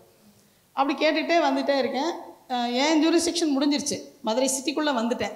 ஒரு பாலத்தில் ஓடி வந்து ஒருத்தரை வெட்டுறாங்க, துரத்தி ஓடி வந்து வெட்டிக்கிட்டு இருக்காங்க. மதுரை தான் உங்களுக்கு தெரியுமே, இப்போ மாதிரி கூட கிடையாது. அப்போ ரொம்ப நான் பார்த்தேன். என் டிரைவர் பாட்டு ஆஃப் பண்ண போனார், நில்லு அமர்த்த வேண்டான்னு சொல்லிட்டேன். நம்ம மைக்கில் கூப்பிட்டு சொல்லிடலாம், சார் உங்கள் ஜூரிஸ்டிக்ஷனில் ஒரு மர்டர் நடந்துட்டுருக்கு, இப்போ தான் பாலத்தில் தாவ போகிறாங்கன்னா. அவர் திரும்பி பார்த்தேன், என் கண்ணு முன்னாடி அவனை வெட்டி சாச்சிட்டாங்க. பட் நான் பாட்டை ஆஃப் பண்ணவே இல்லை. ஏன்னா எனக்கு அந்த பாட்டு ரொம்ப முக்கியமாக இருந்துச்சு. நான் பாட்டு ஏன்னா எனக்கு அங்கே ஒன்றும் வேறு வேலை இல்லை. நான் தாண்டி போகும்போது நினச்சேன், ஐயோ வனிதா நீ மாறிட்ட. எப்படி ஒரு சின்ன ஒரு பூவை கூட கசக்கிறதுக்கு யோசிக்கிற ஒரு பொண்ணு, ஒரு கவிதை எழுதுகிற பொண்ணு, ஒரு சின்ன விஷயங்களை பார்த்து ரசிக்கிற பொண்ணு, ஒரு கொலையை பார்த்துட்டு இது எனக்கு சம்மந்தம் இல்லைன்ட்டு நீ தாண்டி போயிட்டுருக்க அப்படிங்கிறது வரும்போது நினச்சேன், காவல்துறைங்கிறது ஏன் மக்கள் வந்து வெளியில் வந்து கொஞ்சம் யோசிக்கிறாங்க அப்படிங்கிறது வந்து எனக்கு அந்த ஒரு பர்டிகுலர் நைட் நான் ரொம்ப யோசித்தேன். நான் வந்து ரொம்ப மனிதாபிமானம். ஆனால் மனிதாபிமானம் போய் நான் போய் கொலையெல்லாம் நிப்பாட்ட முடியாது. அது வந்து 4-5 பேர் துரத்தி ஓடிட்டு போகிறாங்க. நைட் 2 மணி இருக்கும். ஆனால் எனக்கு என்னென்னா, நைட் 2 மணி நிலா வெளிச்சம், அழகான தென்னை மரம், நல்ல வைகை ஆற்று ரிவரில் தாண்டி வரும்போது இப்படி ஒரு அழகான சூழ்நிலையை நான் இந்த மதுரையில் இவ்வளோ நாள் வளர்ந்துருக்கேன், நான் இந்த ராத்திரி பார்த்ததில்லை, நான் வெளியில் போனதில்லை. இதையே நம்ம கெடுத்துக்கணும். இது ஒரு மனசு. நம்ம ஒருத்தருக்குள்ளே எத்தனை அண்ணின்னு இருக்காங்க, நம்ம வந்து சும்மா சொல்லக்கூடாது. அதனால் அது அப்படி நான் நினச்சேன். பட் அதுக்கப்புறம் பார்த்தீங்கன்னா வெளியில் நான் வேறு. இப்போ நான் இந்த புடவையெல்லாம் கட்டி இருக்கிற வனிதா நான் இல்லை. நீங்கள் அதை வந்து ரொம்ப மிஸ்டேக் பண்ணிக்காதீங்க. நான் ரொம்ப ரொம்ப மோசமான பொம்பளை தான். பட் என்னென்னா, I use to be very tough with criminals. I use to be very very tough. அது ஒரு அந்த டைமில் நம்ம எடுத்த ட்ரைனிங் அதெல்லாம் வந்து பார்க்கும்போது நான் வந்து நினச்சதெல்லாம் பண்ணுறதுக்கான வாய்ப்புகளை எனக்கு அப்போ கொடுத்தாங்க. 91-96 நான் வந்து இருக்கும்போது அது எனக்கு ரொம்ப பெரிய விஷயமா இருந்தது. அதுக்கப்புறம் எனக்கு அதெல்லாம் கூட இப்போ பெருசாக தெரியல. அப்போ வந்து ஒரு பிரச்சனையெல்லாம் கொடுத்தாங்க. எனக்கு பிரச்சனைகளை பார்த்தோன்னே என்ன தோணுன்னா, கொஞ்சம் நான் நிறைய ஜேகே படிப்பேன், ஓஷோ படிப்பேன், தள்ளி நின்று தான் பார்ப்பேன். ஐயோ இந்த வனிதாக்கு இப்படி பிரச்சனை வந்துருச்சு அப்படின்னு நானே நினச்சிக்குவேன். எப்படி டீல் பண்ண போகிற அப்படின்னு நினப்பேன். அப்புறம் கடைசியில் வந்து பார்த்தா என்ன ஆகும், அந்த ப்ராப்ளத்தை பார்த்து உங்கள் எல்லாருக்கும் நான் சொல்கிறது என்னென்னா, அப்படி பார்த்து பிரச்சனைகளை பார்த்து மலைச்சு நின்றாதீங்க. எந்த ஒரு பெரிய பிரச்சனையுமே நீங்கள் பார்த்து நேரம் நின்று பார்த்தீங்கன்னா, பிரித்து பார்த்தீங்கன்னா கடைசியாக அது ஒரு சின்ன அணு மாதிரி தான் வந்துடும். எந்த பிரச்சனையுமே சால்வ் பண்ணாத விஷயம்னு ஒன்று கிடையவே கிடையாது. அது நான் எல்லாருக்கும் சொல்கிறேன். அது வந்து நான் என்னுடைய எக்ஸ்பீரியன்ஸை சொல்கிறேன். உங்களுக்கு சும்மா மோட்டிவேட் பண்ணிவிட்டு நீங்கள் போங்க, யூனிஃபார்ம் போடுங்க, உடனே அங்கே போங்க இங்கே போங்க. சுஜிதா சொன்ன ஒரு விஷயம் இருக்குது. என்னென்னா, நீங்கள் மாடர்னாக இருக்கிறதுங்கிறது வேறு. In your thinking, in your thoughts. அதை நான் அடிக்கடி சொல்வேன். பெண்கள் தேவையில்லாத நேரத்தில் தேவையில்லாத மனிதர்களோட தேவையில்லாத இடத்துக்கு போகிறதையும் அவாய்ட் பண்ணணும். நான் 12 மணிக்கு வெளியில் போகிறேன்னா ஃபார் விச் ஐம் பெய்ட். நான் 1 மணிக்கு போய் 10 ஆண்களோட உட்காந்து பேசுகிறேன்னா for which I'm paid. That is part of my job. தேவையில்லாமல் போய் உட்காந்து நான் ஒரு பப்லையோ கிளப்லையோ போய் நான் ஆடுவேனா, ஒரு 2 மணிக்கு நான் போய் இருந்துட்டு என் குழந்தைக்கு வந்து நான் விமன் லிபரேஷன் சொல்லி பேசிட்டு மேடையெல்லாம் பேசிட்டு போவேனான்னா 100% not. I will not do that. ஏன்னா என்னுடைய ஃபேமிலி, அது சரண்யாவும் அழகாக சொன்னாங்க, என்னுடைய ஃபேமிலியில் வந்து என்னுடைய குழந்தைக்கான நேரமும் அவள் ஒன்றும் என் வயிற்றில் வரேன்னு சொல்லவே இல்லை, நானாக தான் பெற்றேன். கடைசி நான் வந்து உட்காந்து ஐ கேனாட் ஃபோர்ஸ் சார், நான் வர முடியாது. அம்மா வந்து ஐபிஎஸ் ஆஃபீஸர்னால் நீ புரிஞ்சுக்கணும், ஒரு ரேப் கேஸ் பார்க்க போகிறேன், போக்சோ கேஸ் பார்க்க போகிறேன்னா நான் சொல்லலாம், அடுத்த குழந்தைங்கள பார்க்கணுண்டா, நீ ஒன்றை பார்த்துக்கணும் அப்படிலாம் சொல்லியிருக்கேன், சின்ன வயசுலலாம் சொல்லியிருக்கேன்.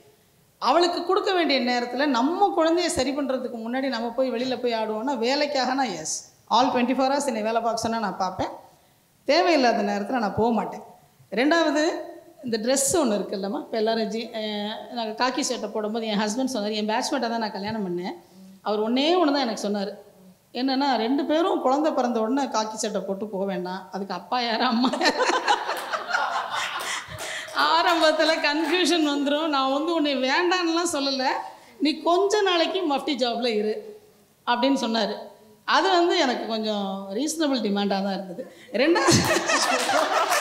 ரெண்டா ஏன்னா குழந்தைக்கு தெரியாது, 2 பேருமே காக்கி ஃபாஸ்ட்டாக வேறு கிளம்பணுமா நம்ம, அதனால் அது பண்ணேன். ஆனால் அடுத்தது வேறு இப்போ என் குழந்தைக்கே நான் சொல்லி வச்சுட்டே இருப்பேன் சங்கீதா, இப்போவும் உன்னுடைய ப்ரொஃபஷனை சூஸ் பண்ணும்போது நான் டீச்சிங் தான் போவேன், நான் பேங்க்குக்கு தான் போவேன், இது சேஃபாக இருக்கும். நம்ம ஆண்கள் இப்போ நம்மளால் அலோவ் பண்ணுற வேலை என்னன்னு கேட்டிங்கன்னா அதுதான், பேங்கராக போ, டீச்சிங் போ, அதெல்லாம் போனீங்கன்னா குழந்தைய பார்த்துக்கலாம், அதுக்கெல்லாம் நீங்கள் ஈல்டாகவே ஆகாதீங்க. உங்கள் கனவுகளை, அது குமரவேல் சார் சொன்னதில் நான் எடுத்துக்கிட்ட பாயிண்ட் அதுதான், உங்கள் கனவுகளை யாரையும் தீர்மானிக்க விடாதீங்க.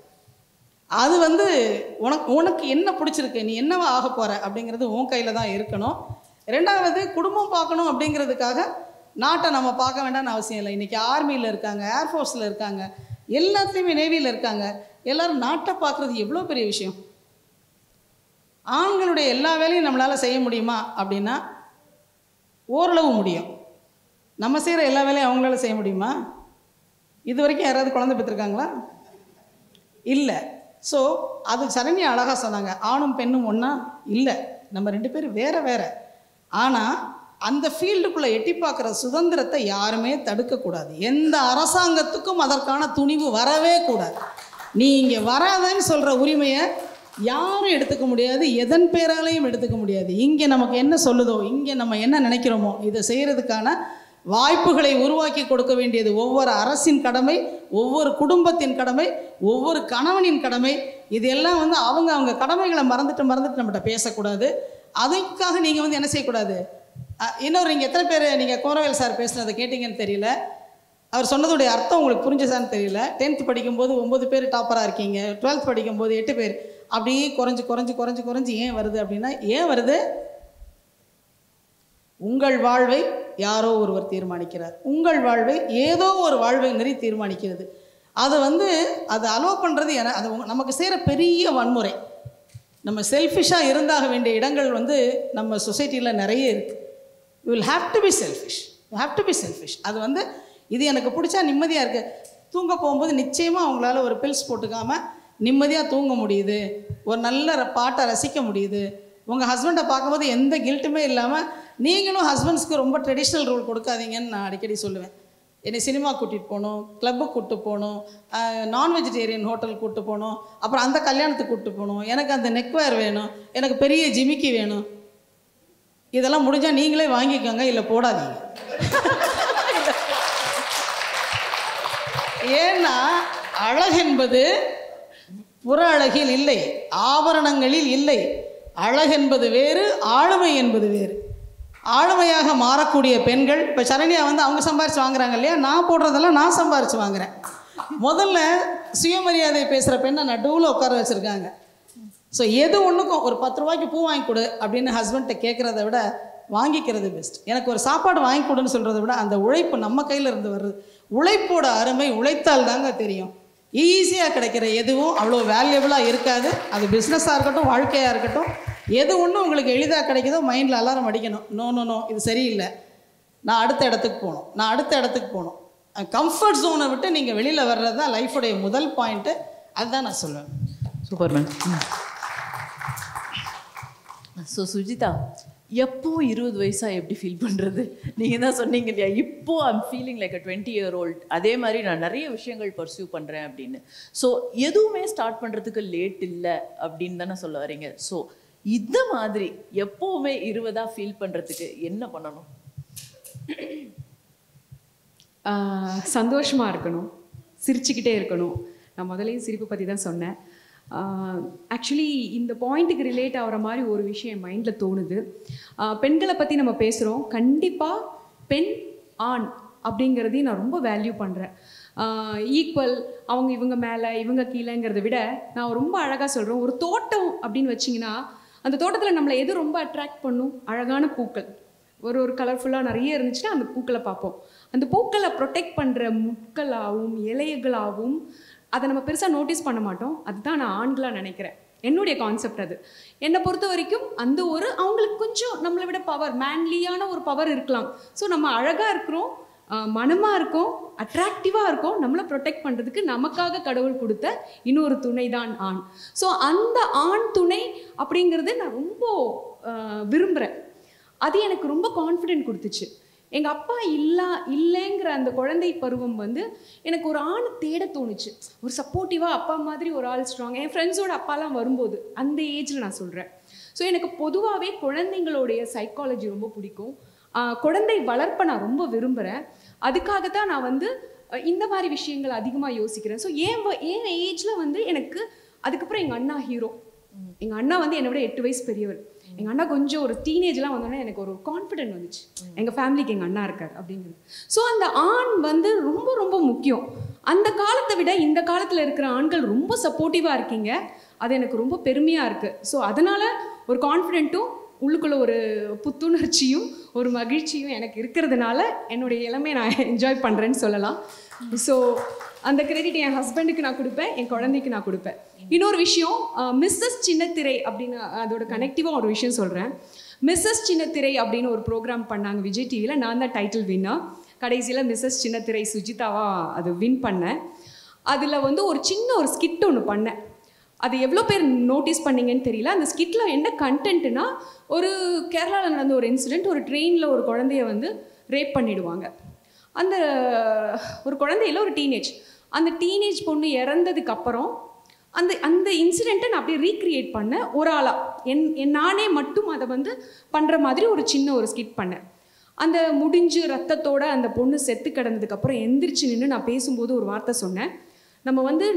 நமக்கு யார் ப்ரொடெக்ஷன்னா ஆண்கள் தான் நமக்கு ப்ரொடெக்ஷன். அப்போ ஒவ்வொரு ஆணையும் எப்படி வளர்க்கணும்? யார் வளர்க்குறா? அம்மா. அங்கேயும் பெண் தான் பெரிய ரோல் பண்ணுது. அந்த ஆணா வளர்த்தோம்னா எந்த பிரச்சனையும் இல்லைங்க. இங்கே இத்தனை ஆண்கள் இருக்கார். சார்லாம் பேசும்போது எவ்வளோ பெருமையாக இருந்தது. அவர் நம்மளை போஸ்ட் பண்ணி பேசிகிட்டு இருக்காரு. அவர் ஆணா இருந்து அங்கே பேசுறது எல்லாமே நம்மளை தூக்கி விட்டுட்டு இருக்காரு. அப்படி இருக்கும்போது இப்படி ஆண்களாக வளர்ந்தா பிரச்சனையே இல்லை. ஆண் மிருகமாக வளர்ந்தா அது அனிமல் தான். அந்த அனிமலால தான் பிரச்சனை. அந்த அனிமலை யார் வளர்க்குறோம் அப்படின்னு பார்த்தா திருப்பி பேக்கில் போனால் அம்மாக்கள் அப்படிங்கிற ஒரு பொசிஷன் வருதோ அப்படின்னு தோணுச்சு. இப்போ அப்படி கிடையாது. அம்மாவும் தந்தையும் சேர்ந்து வளர்க்குறாங்க. ஸோ என்னை பொறுத்த வரைக்கும் பேரண்டிங் ரொம்ப முக்கியம். ஒரு ஆண் குழந்தையா வளர்த்தீங்கனாலே பெண் குழந்தை சுதந்திரமாக சந்தோஷமாக ஆசைப்பட்ட இடத்த போய் அடையும். ஸோ ஆண்கள் ரொம்ப முக்கியம் இல்லையா? ஆணா அப்படி சொல்லுவோம்ல, ஆண் அப்படின்னு, அந்த ஆண் இல்லை, ஆண். நிஜமாக ஒரு ஆணாக இருந்தீங்கனாலே எங்களுக்கு எல்லா சப்போர்ட்டும் கிடைக்கும் அப்படிங்கிறத நான் ரொம்ப பிலீவ் பண்ணுறேன். ஸோ ஒரு ப்ராப்பரான ஒரு ஆண் நம்மளை சுற்றி இருந்தாங்கன்னா அது தந்தையோ கணவனோ மகனோ நம்ம இளமையாக இருக்கலாம்னு நான் நினைக்கிறேன். ஒரு விஷயம் சுஜிதா, ஏன் உங்களெல்லாம் ப்ரொடெக்ட் பண்ணுறதுக்கு போலீஸை நீங்கள் நம்பலை? இன்னொரு விஷயம், ஏன் 20ஆவே இருக்கணும்? 60 ஆனா என்ன தப்பு? மனசுக்குள்ள மேம் நீங்களும் 20 தான்.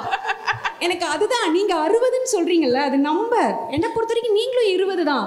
நானும் நீங்களும் ஒரு டீனேஜ் ஃபீல்ல தான் பேசிட்டு இருக்கோம்னு தான் எனக்கு தோணுது. அப்போ நம்ம 2 பேரும் ஜஸ்ட் உங்களுக்கு அந்த வயசாகுது இதுதான். ஏன்னா எல்லா லேடிஸ்க்கும் என்னன்னா, இப்போ பார்லர் போகிறோம் இல்லையா, அது இப்போ இன்னைக்கு நீட் பேஸ்டு பிஸ்னஸ்ன்னு சொன்னாங்க. உண்மைதான். நம்மளை அழகாக காமிச்சிக்கணும் அப்படின்னா எனக்கு தெரிஞ்சு ரொம்ப மேக்கப் தேவையில்லை. ஆனால் கண்டிப்பாக ஒரு பார்லர் போகிறது வந்து நானுமே மந்த்லி ஒன்ஸ் பண்ணுவேன். ஏன்னா நமக்கு இப்போ நானே ரொம்ப நிறைய திரைகள்லாம் முடிச்சு வந்து ஒரு போலீஸ் ஆஃபீஸராக இருந்தால் உங்களுக்கு என் மேலே கான்ஃபிடென்ஸ் வருமா? வராது.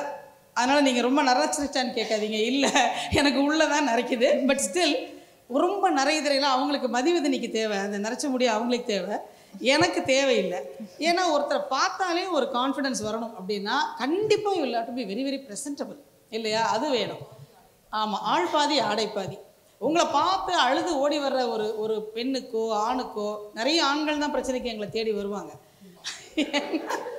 நீங்கள் துரத்தி விட்டுருவீங்க நிறைய ஆண்களை, அவங்கெல்லாம் வருவாங்க எங்கள்கிட்ட. ஆனாலும் பார்க்குறவங்களுக்கு இந்த அம்மானால இது பண்ண முடியும், இந்த ஆஃபீஸரால் இதை செய்ய முடியும், இவங்க இந்த மாதிரி கனெக்டட், இவங்க இது பேச முடியும், அப்படி இவங்க சப்ஜெக்டிவ் அப்படின்லாம் வரணும். அப்படின்னா லுக்ஸ் ரொம்ப ரொம்ப ரொம்ப ரொம்ப முக்கியம். பட் அந்த லுக்ஸை நான் எப்படி ஃபீல் பண்ணுவேன் அப்படின்னா, அந்தந்த கிரேஸ்ஃபுல் ஏஜிங்காக பண்ணணும்னு நினைப்பேன்.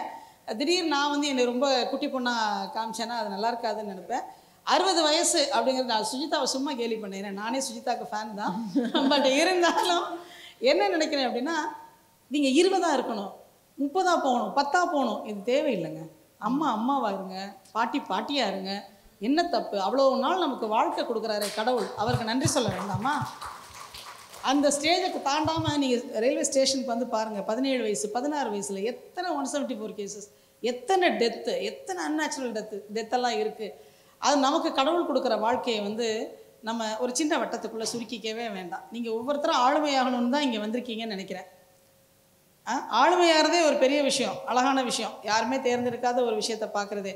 நான் இதுக்கு சும்மா கேள்வி கேட்டேன் சுஜிதா, ஏன்னா மதிவதனி வந்து அதுக்கு பதில் சொல்லுவாங்கன்னு நினைக்கிறேன். மேம், உங்ககிட்ட நான் ஒரு கேட்கணும். இப்போ இவங்க சொன்ன மாதிரி சுஜிதா காதல் டைரக்டர் அப்படின்னு ஒரு மேட்ரு வந்துடும்ல, அதே மாதிரி இந்த ஆண் மிருகம் அப்படின்னு சொன்னதை விஜய் டிவி என்ன பண்ணாங்க, அந்த ஸ்கிட்டை டெலிகாஸ்ட் பண்ணுறதுக்கு முன்னாடி ப்ரொமோ போட்டாங்க. அந்த ப்ரொமோவில் வந்து பெண்களோட இதுக்கு வந்து ஆண் மிருகம் தான் காரணம் அப்படின்னு, அதை மட்டும் நான் ஆண் வேணும்னு சொன்னதை போடலை அவங்க ப்ரொமோவில், ஆண் மிருகம் தான் காரணம்னாங்க. கமெண்ட்டில் என்னை கழுவி கழுவி ஊற்றுனாங்க. நீங்கள் ஒழுங்காக இருங்க, அப்போ நாங்கள் ஆண்கள் ஒழுங்காக இருக்கோம், உங்களால் தான் இப்படி நாடு கெட்டு போகுது, இருக்கிற கமெண்ட் எல்லாம் வந்துச்சு. அதெல்லாம் விடுங்க, அந்த கமெண்ட் ஓகே. அதுக்கப்புறம் அடுத்து பார்த்ததுக்கப்புறம் பாராட்டினாங்க. பட் இப்போ சோஷியல் மீடியாவில் ரொம்ப வேர்ஸ்டாக வல்கராக அந்த கமெண்ட்ஸ் நம்மளால் ஏன் ஒரு கமெண்ட் செஷனே நம்மளால் க்ளோஸ் பண்ணி தான் நம்ம ஆசைப்படுற போஸ்ட்டையோ இல்லை இப்போ இருக்கிற டெக்னாலஜி நம்ம யூஸ் பண்ண வேண்டிய ஒரு சிச்சுவேஷன் இருக்குல்ல, அவங்களையெல்லாம் ஒரு போலீஸாக இப்போ நீங்கள் எனக்கு ப்ரொடெக்ஷன் தரேன்றீங்கல்ல, அதில் ஏன் நமக்கு ஒரு ஆக்ஷன் எடுக்க முடியாது? அந்த பர்டிகுலராக அவன் ஒரு தப்பான ஃபேக் ப்ரொஃபைலாக இருக்கலாம், என்ன வேணா இருக்கலாம், அவன் அந்த மாதிரி இப்போது நான் அதை ஓவர் கம் பண்ணுறேன், அவங்க சரண்யா மேம் அதை பிளாக் பண்ணி ஓவர் கம் பண்ணுறாங்க. ஆனால் அதில் ஃபேஸ் பண்ணி நிறைய பேர் டிப்ரெஷனில் போகிற பெண்கள் இருக்காங்க. அவங்களால ஆசைப்பட்டதை போடுறதோ இல்லை அவங்க பேச நினைக்கிறத பேசுகிறதோ ரொம்ப வல்கரான, நீங்கள் சொன்ன மாதிரி ரொம்ப மோசமான கமெண்ட்ஸ் வரும் உள்ள. அதுக்கு நம்ம ஏன் ஆக்ஷன் எடுக்கிறதுக்கு ஏன் இல்லை சைபர் கிரைம் இருக்குது. பட் இந்த நீங்கள் சொல்கிற மாதிரி சோஷியல் மீடியாலலாம் வந்து ரொம்ப நீங்கள் வந்து போயிட்டீங்கன்னா, ஒரு ட்விட்டர்லேயோ அல்லது ஒரு எஃபிலேயோ நீங்கள் எதாவது போட்டிங்க, யூடியூப்லலாம் போட்டிங்கன்னா இதுக்குன்னே நிறைய பேர் இருக்காங்க. நான் என்ன கழுவி ஊற்றுனாங்க ஒரு விஷயம் என்னென்னா, இது எனக்கே தான் நடந்தது. நான் சொன்னேன், ஒரு மீட்டிங்கில் போகிறேன், ஒரு ஒரு ஒரு பர்த்டேக்கு ஒருத்தங்களுக்கு விஷ் பண்ண போகிறேன். போகும்போது பார்த்தீங்கன்னா கொஞ்சம் உணர்ச்சியெல்லாம் மழுங்கி போச்சு. போலீஸ்க்கு வந்து எனக்கு இப்படி தொட்ட உடனெல்லாம் உணர்ச்சியெல்லாம் வரல. யாரோ என் பின்னாடி ஒரு ஆண் நின்றுட்டு இருந்தான். நான் அவன் தொடுறான்னு நினைக்கல, எனக்கு பின்னாடி இருக்கிற ஒரு லேடி தான் என்னை பிடிச்சிட்டு வராங்கன்னு தான் ரொம்ப நேரம் வரேன். ஏன்னா இந்த ஹிப்பெல்லாம் தெரிஞ்சு நம்ம ட்ரெஸ் பண்ணல, ஏன் இந்த பொண்ணுக்கு இப்படி இருக்கு கண்ணா, இப்படி திரும்பினா அவன் முகத்துக்கிட்ட போயிடுவேன். அதனால் வந்து முன்னாடி என் பொண்ணு போகிறா, திரும்பவே இல்லை. ரொம்ப நேரம் அவன் இடுப்பை வந்து பிடிச்சிக்கிட்டே கூட்டிகிட்டு வரான். ரொம்ப ஒரு அந்த லைனில் போகிற வரைக்கும் திரும்பி பார்த்த உடனே ஒரு பயங்கர அருவருப்பு எனக்கு. ஐயோ என்ன செய்யறது, இந்த இடத்துல வச்சு அவனை அடிக்க முடியாது, இந்த இடத்துல வச்சு திட்ட முடியாது, ஒரு சீன் கிரியேட் பண்ண முடியாது. ஆனால் இவனை என்ன பண்ணலாம் அப்படின்னு சொல்லிட்டு, சரி எப்படினாலும் இந்த கேமராமேன்லாம் எடுத்து வச்சுருப்பாங்கல்ல, ஒரு நாளைக்கு போயிட்டு அந்த வீடியோ கிளிப்பிங் வாங்கி பார்த்து அந்த நாயை தூக்கி போட்டு மிதிக்கணும் அப்படின்னு நினச்சேன். நீ வந்து எல்லாருக்கும் இடுப்பு தொட்டுட்டு, அது பின்னாடி வந்த லாயர் அவங்க என் கூட, அவங்ககிட்ட கேட்டேன், ஏம்மா நீ பின்னாடி வரேன்னு தான் வந்தேன், ஆனால் உன் கை ஏன் இவ்வளோ மோசம், நீ என்ன வேணும்னே விட்டு பார்த்தியான்னு. அப்போ நான் இதை வந்து ஒரு வேணும்னே ஒரு ப்ரெஸ் மீட்டில் நான் சொன்னேன், இந்த மாதிரி என்னுடைய இடுப்பை ஒரு கூட்டத்தில் வந்து இப்படி ஒருத்தன் பிடிச்சிட்டு வரான், நான் ஒன்றும் சின்ன பொண்ணு கிடையாது, எனக்கே இடுப்பை பிடிச்சிட்டு வராங்கன்னா எத்தனை சின்ன பெண்களுக்கெல்லாம் இந்த மாதிரி நடக்கும் அப்படின்னு நான் சொன்னதுக்கு என்ன தெரியுமா தம்ப்நெயில், என் இடுப்பை அரசியல் என் ஹஸ்பண்ட் கேட்டார், ஐயா என்ன நீ போய் இப்படி சீன் பண்ணிட்டு. நான் இது எங்கேயோ சொன்னேன். அந்த இடத்துல நான் போனேன். நான் சொல்ல வந்தது என்னன்னா, அந்த நாய் என் கையில் கிடைச்சா இப்போ எதுக்கு எனக்கு நடக்க தெரியாதாம்மா, அவன் இப்படி பிடிச்சி இந்த பிரிட்டிஷர்ஸ்லாம் கூட்டிகிட்டு போவாங்களே அவங்க லேடிஸை, அது மாதிரி எனக்கு அது ரொம்ப நாளைக்கு நான் சொல்கிறேன். அப்போ தான் நான் இந்த ரேப் விக்டிம்ஸ் பற்றி நான் ரொம்ப யோசித்தேன். ஏன்னா ரொம்ப நாள் எனக்கு வந்து எப்படி இருந்துச்சுன்னா, அந்த குளிக்கும் போதோ நடக்கும் போதோ என் இடுப்பை அவன் தொடுற மாதிரியே ஒரு ஃபீலிங் இருந்தது. ரொம்ப நாள் இருந்துச்சு. நம்ம பேசுகிறோம், இதை கடந்து போயிருங்க, அதை கடந்து போயிருங்க, கவுன்சிலிங்கில் சரி பண்ணிடலாம், அப்படி இப்படிலாம். பெண்களுக்கு அது அவ்வளோ ஈஸியாக கடந்து போகவே முடியாது. நம்ம அந்த விக்டிம்ஸ் வந்து எவ்வளோ பாவம் அப்படின்னு அன்றைக்கி நான் நினச்சேன். அது வந்து நமக்கு இன்னும் கொஞ்சம் கூட ஒரு இன்சைட் என்னென்னா, அந்த வழியை நம்ம வழியாக பார்க்குற ஒரு ஃபீல் வந்தது. எனக்குமே அது வருதுமா, எல்லாருக்குமே எழுதுகிறாங்க. பட் என்னென்னா, நீங்கள் எங்கே கம்ப்ளைண்ட் பண்ணிங்கன்னா எத்தனை பண்ணுவீங்க? நிறைய இருக்குது. போலீஸ்க்கு வேறு நிறைய வேலை இருக்குது. ஒரு ஆன்லைன் கம்ப்ளைண்ட் நீங்கள் கொடுத்துட்டிங்கன்னா ரெஜிஸ்டர் பண்ணுவாங்க. அவங்க இம்மீடியட்டாக அங்கே அனுப்புவாங்க. சர்வீஸ் ப்ரொவைடரை கேட்பாங்க. அதை அக்யூஸ்டெல்லாம் அரெஸ்ட் பண்ணிங்கன்னா ஆல்மோஸ்ட் என்டையர் தமிழ்நாடு அரெஸ்ட் பண்ணுவாங்க. Entire world, not Tamil Nadu. இப்போ வந்து அது குளோபல் வேர்ல்டு இல்லையா? ஸோ நிறைய விஷயங்கள் இன்டர்நெட் காலில் வருவாங்க, நிறைய விஷயங்கள் பேசுவாங்க, இதெல்லாம் நடக்கும். பட் நான் சொல்கிறது என்னென்னா, தாண்டிப்போம். இது நமக்கு நேரடியாக அவன் முகம் தைரியமாக இருந்து நம்மகிட்ட வரலைன்னா அது ஒரு இஷ்யூவே இல்லை. உங்களை பற்றி எவ்வளோ அசிங்கமாக எழுதினாலும் அது அவனோட அம்மாவை பற்றி அவன் பேசுகிறான்னு நினச்சிக்கோங்க, அவன் ஃபேமிலி பற்றி அவன் பேசுகிறான், அல்லது அவன் தொழில் வேற, அவன் இப்படி தான் பேச பழகியிருக்கான். பாவப்படுங்க, பாவப்பட்டு தள்ளி போயிடுங்க, அவ்வளோ.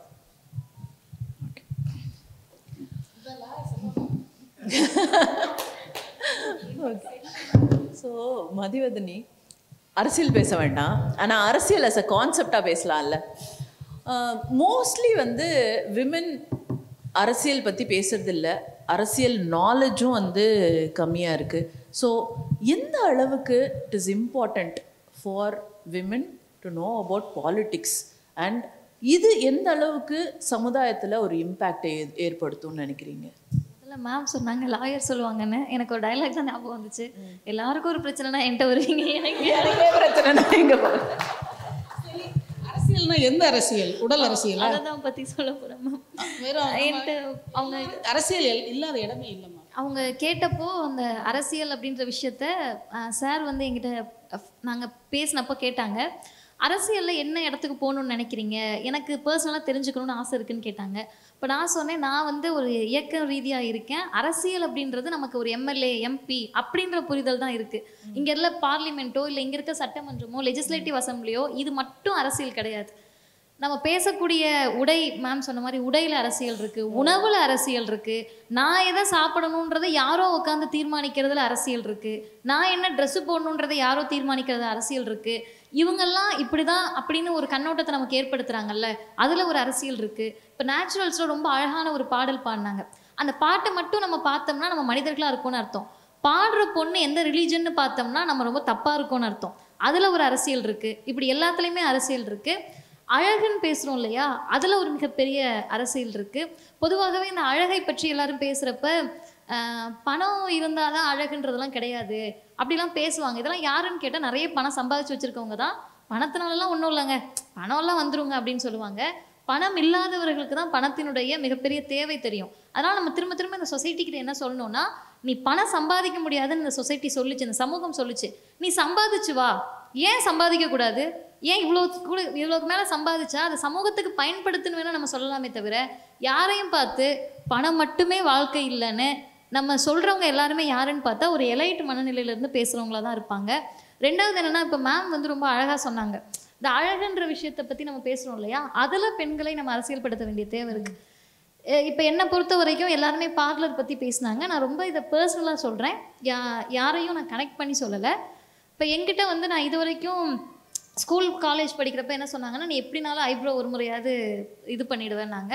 இப்போ 27 வயசு எனக்கு ஆயிடுச்சு, நான் இது வரைக்கும் பார்லர் போனதில்லை அப்படின்றத எனக்கு அது கான்ஃபிடன்ஸ் கொடுக்குதுன்னு கேட்டிங்கன்னா, நான் வளர்ந்த முறை தான்.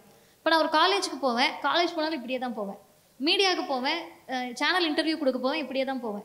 அப்போ என்கிட்ட வந்து கொஞ்சம் இது பண்ணிக்கிறீங்களா அது பண்ணிக்கிறீங்களான்னு கேட்குறப்ப நான் எதை கான்ஃபிடென்ஸாக வியர் பண்ணிக்கிறேன்னா, பெரியார் சொன்னது தான், ஒரு மனிதனுக்கு எது அழகுன்னு கேட்குறது இது அது எதுவும் இல்லை, மானமும் அறிவும் தான் மனிதருக்கு அழகு. அதில் ரொம்ப ஸ்ட்ராங்காக இருக்குது. அந்த வந்து மற்ற பெண்களுக்கு கடத்துறதுல அரசியல் இருக்கு. இப்போ நான் எளிமையாக சொல்லிடுவேன், மான உணர்ச்சியோடு இருங்க, அறிவு உணர்ச்சியோடு இருங்க, அதுதான் அழகு, இதெல்லாம் வியர் பண்ணுறது மட்டும் அழகு இல்லைன்னு நான் சொல்லிடுவேன். ஆனால் அது ஒரு பொண்ணை ஏற்றுக்க வைக்கணும்ல, அதுக்கு அவங்க அரசியல்படுத்த வேண்டிய தேவை இருக்குது. ஒன்றும் வேண்டாம், ஒரு கல்லூரிக்கு போயிருந்தோம், இப்போ கூட உங்ககிட்ட நான் சொல்லிட்டு இருந்தேன், இது ரொம்ப முக்கியமானது, யங்ஸ்டர்ஸ் நிறைய இருக்கனால நான் இதை சொல்கிறேன். அந்த காலேஜில் எனக்கு முன்னாடி ஒரு டாக்டர் பேசுகிறாங்க, மென்ஸ்ட்ரேஷன் பற்றி பேசுகிறாங்க, மென்ஸ்ட்ரல் ஹைஜீன் பற்றி பேசுகிறாங்க, கேன்சர் அவேர்னஸ் பற்றி பேசுகிறாங்க. அவங்க பேசிட்டு ஏதாவது டவுட்ஸ் இருக்கான்னு கேட்குறாங்க. எல்லா பொண்ணுங்களும் அமைதியாக இருக்காங்க. அந்த ஹாலில் 400 பேருமே பொண்ணுங்க தான், பொண்ணுங்களாக உட்காந்துருக்காங்க. பொண்ணுங்களாக இருக்கிற க்ரௌடு, பேசுகிற கெஸ்ட்டு ஒரு பெண் தான். கொஷின் கேட்க அவங்களுக்கு தயக்கம் இருக்குது. ஏன்னு கேட்டால் ஸ்டேஜில் ஒரு 3 ஆண்கள் உட்காந்துருக்காங்க. அப்போ ஒரே ஒரு பொண்ணை இனிஷியேட் பண்ணோன்னா அவங்க எல்லாம் கேள்வி கேட்டுட்டாங்க. திரும்ப நான் பேச போகிறப்ப சொன்னேன், மென்ஸ்ட்ரேஷன் பற்றியோ நாப்கின் பற்றி பேசுகிறதுக்கோ நமக்கு இவ்வளோ பெரிய தடை இருக்குது. அசால்ட்டாக ஒரு பையன் சிகரெட்டை வாங்கி ரோட்டில் கொண்டு போகிறான். சிகரெட் பிடிக்கிறதுன்றது தப்புன்றது சொசைட்டிக்கு தெரியும், குடும்பத்துக்கு தெரியும், அவனுக்கு தெரியும். ஒரு விளம்பரத்துலையும் கீழே வேற டிஸ்க்ளைமர் வருது. இவ்வளோ பெரிய தப்பான விஷயத்த அவன் போல்டாக வாங்கிட்டு போவான்.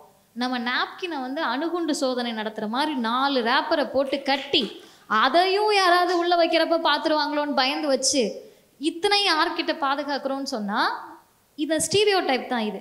இதை பிரேக் பண்ணுங்கன்னு கிராமத்தில் இருக்க பெண்கள்கிட்ட நாங்கள் பேசுகிறதும் அரசியல் தான். இது எல்லாத்தையும் தாண்டி ஒரு அரசியல் இருக்குது. எது அரசியல்னு கேட்டுகிட்டே இருக்கோம்ல, அந்த எது அரசியல் அப்படின்றதுக்கு ஒருத்தருக்கு ஒரு பாயிண்ட் இருக்கும். என்னை பொறுத்த வரைக்கும் என்னென்னா, சமூகம் தான் பெரிய அரசியல். சமூகத்தை நீங்கள் மாற்றாமல் எத்தனை சட்டம் கொண்டு வந்தாலும் ஒன்றுமே பண்ண முடியாது. இப்போ சுஜிதாக்கா கேட்டாங்க, இவங்களெல்லாம் என்ன தான் பண்ணுறது அப்படின்னு. நான் முதல்லாம் ரொம்ப கவலைப்படுவேன்னா, ஐயோ இப்படி பேசிட்டாங்களேன்னு கவலைப்பட மாட்டேன். இனிமேல் என்ன பேச போகிறாங்களோன்னு கவலைப்பட மாட்டேன். இவங்களுக்குலாம் ஒன்றுமே ஆக மாட்டுதே அப்படின்னு கவலைப்படுவேன் நான். அப்போ என்ன இப்படி பேசிட்டே இருக்காங்களே, ஒன்றும் ஆக மாட்டேது அப்படின்னு கவலைப்படுவேன். ரீசெண்டாக ஒரே ஒரு இன்சிடென்ட் மட்டும் தான் என்னை பர்சனலாக பாதிச்சிச்சு. எங்கள் அம்மா கூட கேட்டாங்க, நீ இதுக்கெல்லாம் அசரவே மாட்டியே, எப்படி பயந்த, என்ன உனக்கு ஹர்ட் பண்ணுச்சுன்னு. ரொம்ப எல்டரான ஒரு லீடர், அவரோட நான் இருக்கிற ஃபோட்டோ, அவரை இத்தனைக்கும் நம்ம சொல்கிறதே ஒரு உறவு முறையோட தாத்தான்னு சொல்லக்கூடியவங்க, இவங்களோட கொலாஜ் பண்ணி 2 பேரையும் நிற்கிற ஒரு ஃபோட்டோவை அறுவறுப்பாக எழுதுகிறாங்க. அதை பார்த்துட்டு நான் போயிட்டு ஒரு சோஷியல் மீடியா, அது என்ன பேஜுன்னு சொல்ல வேண்டாம், ரிப்போர்ட் அடிக்கிறேன். ரிப்போர்ட் அடித்தா எனக்கு மெயில் வருது. என்ன மெயில்னு கேளுங்க, இது வந்து எங்கள் கம்யூனிட்டி கைட்லைனை பாதிக்கவே இல்லை. உன் கம்யூனிட்டி கைட்லைனை அது எப்படி பாதிக்கும்? போட்டிருக்கிறது என் ஃபோட்டோ, என்னை தானே அது பாதிக்கணும். நான் ரிப்போர்ட் அடிக்கிறேன்னா நீ ரிப்போர்ட் அடிச்சு விட. அப்போ என்னன்னு கேட்டால், இங்கே மனநிலையே எப்படி இருக்குன்னு கேட்டால், எது கெட்ட வார்த்தைன்னு இந்த சமூகத்துக்கு இப்போ வரைக்கும் தெரியல.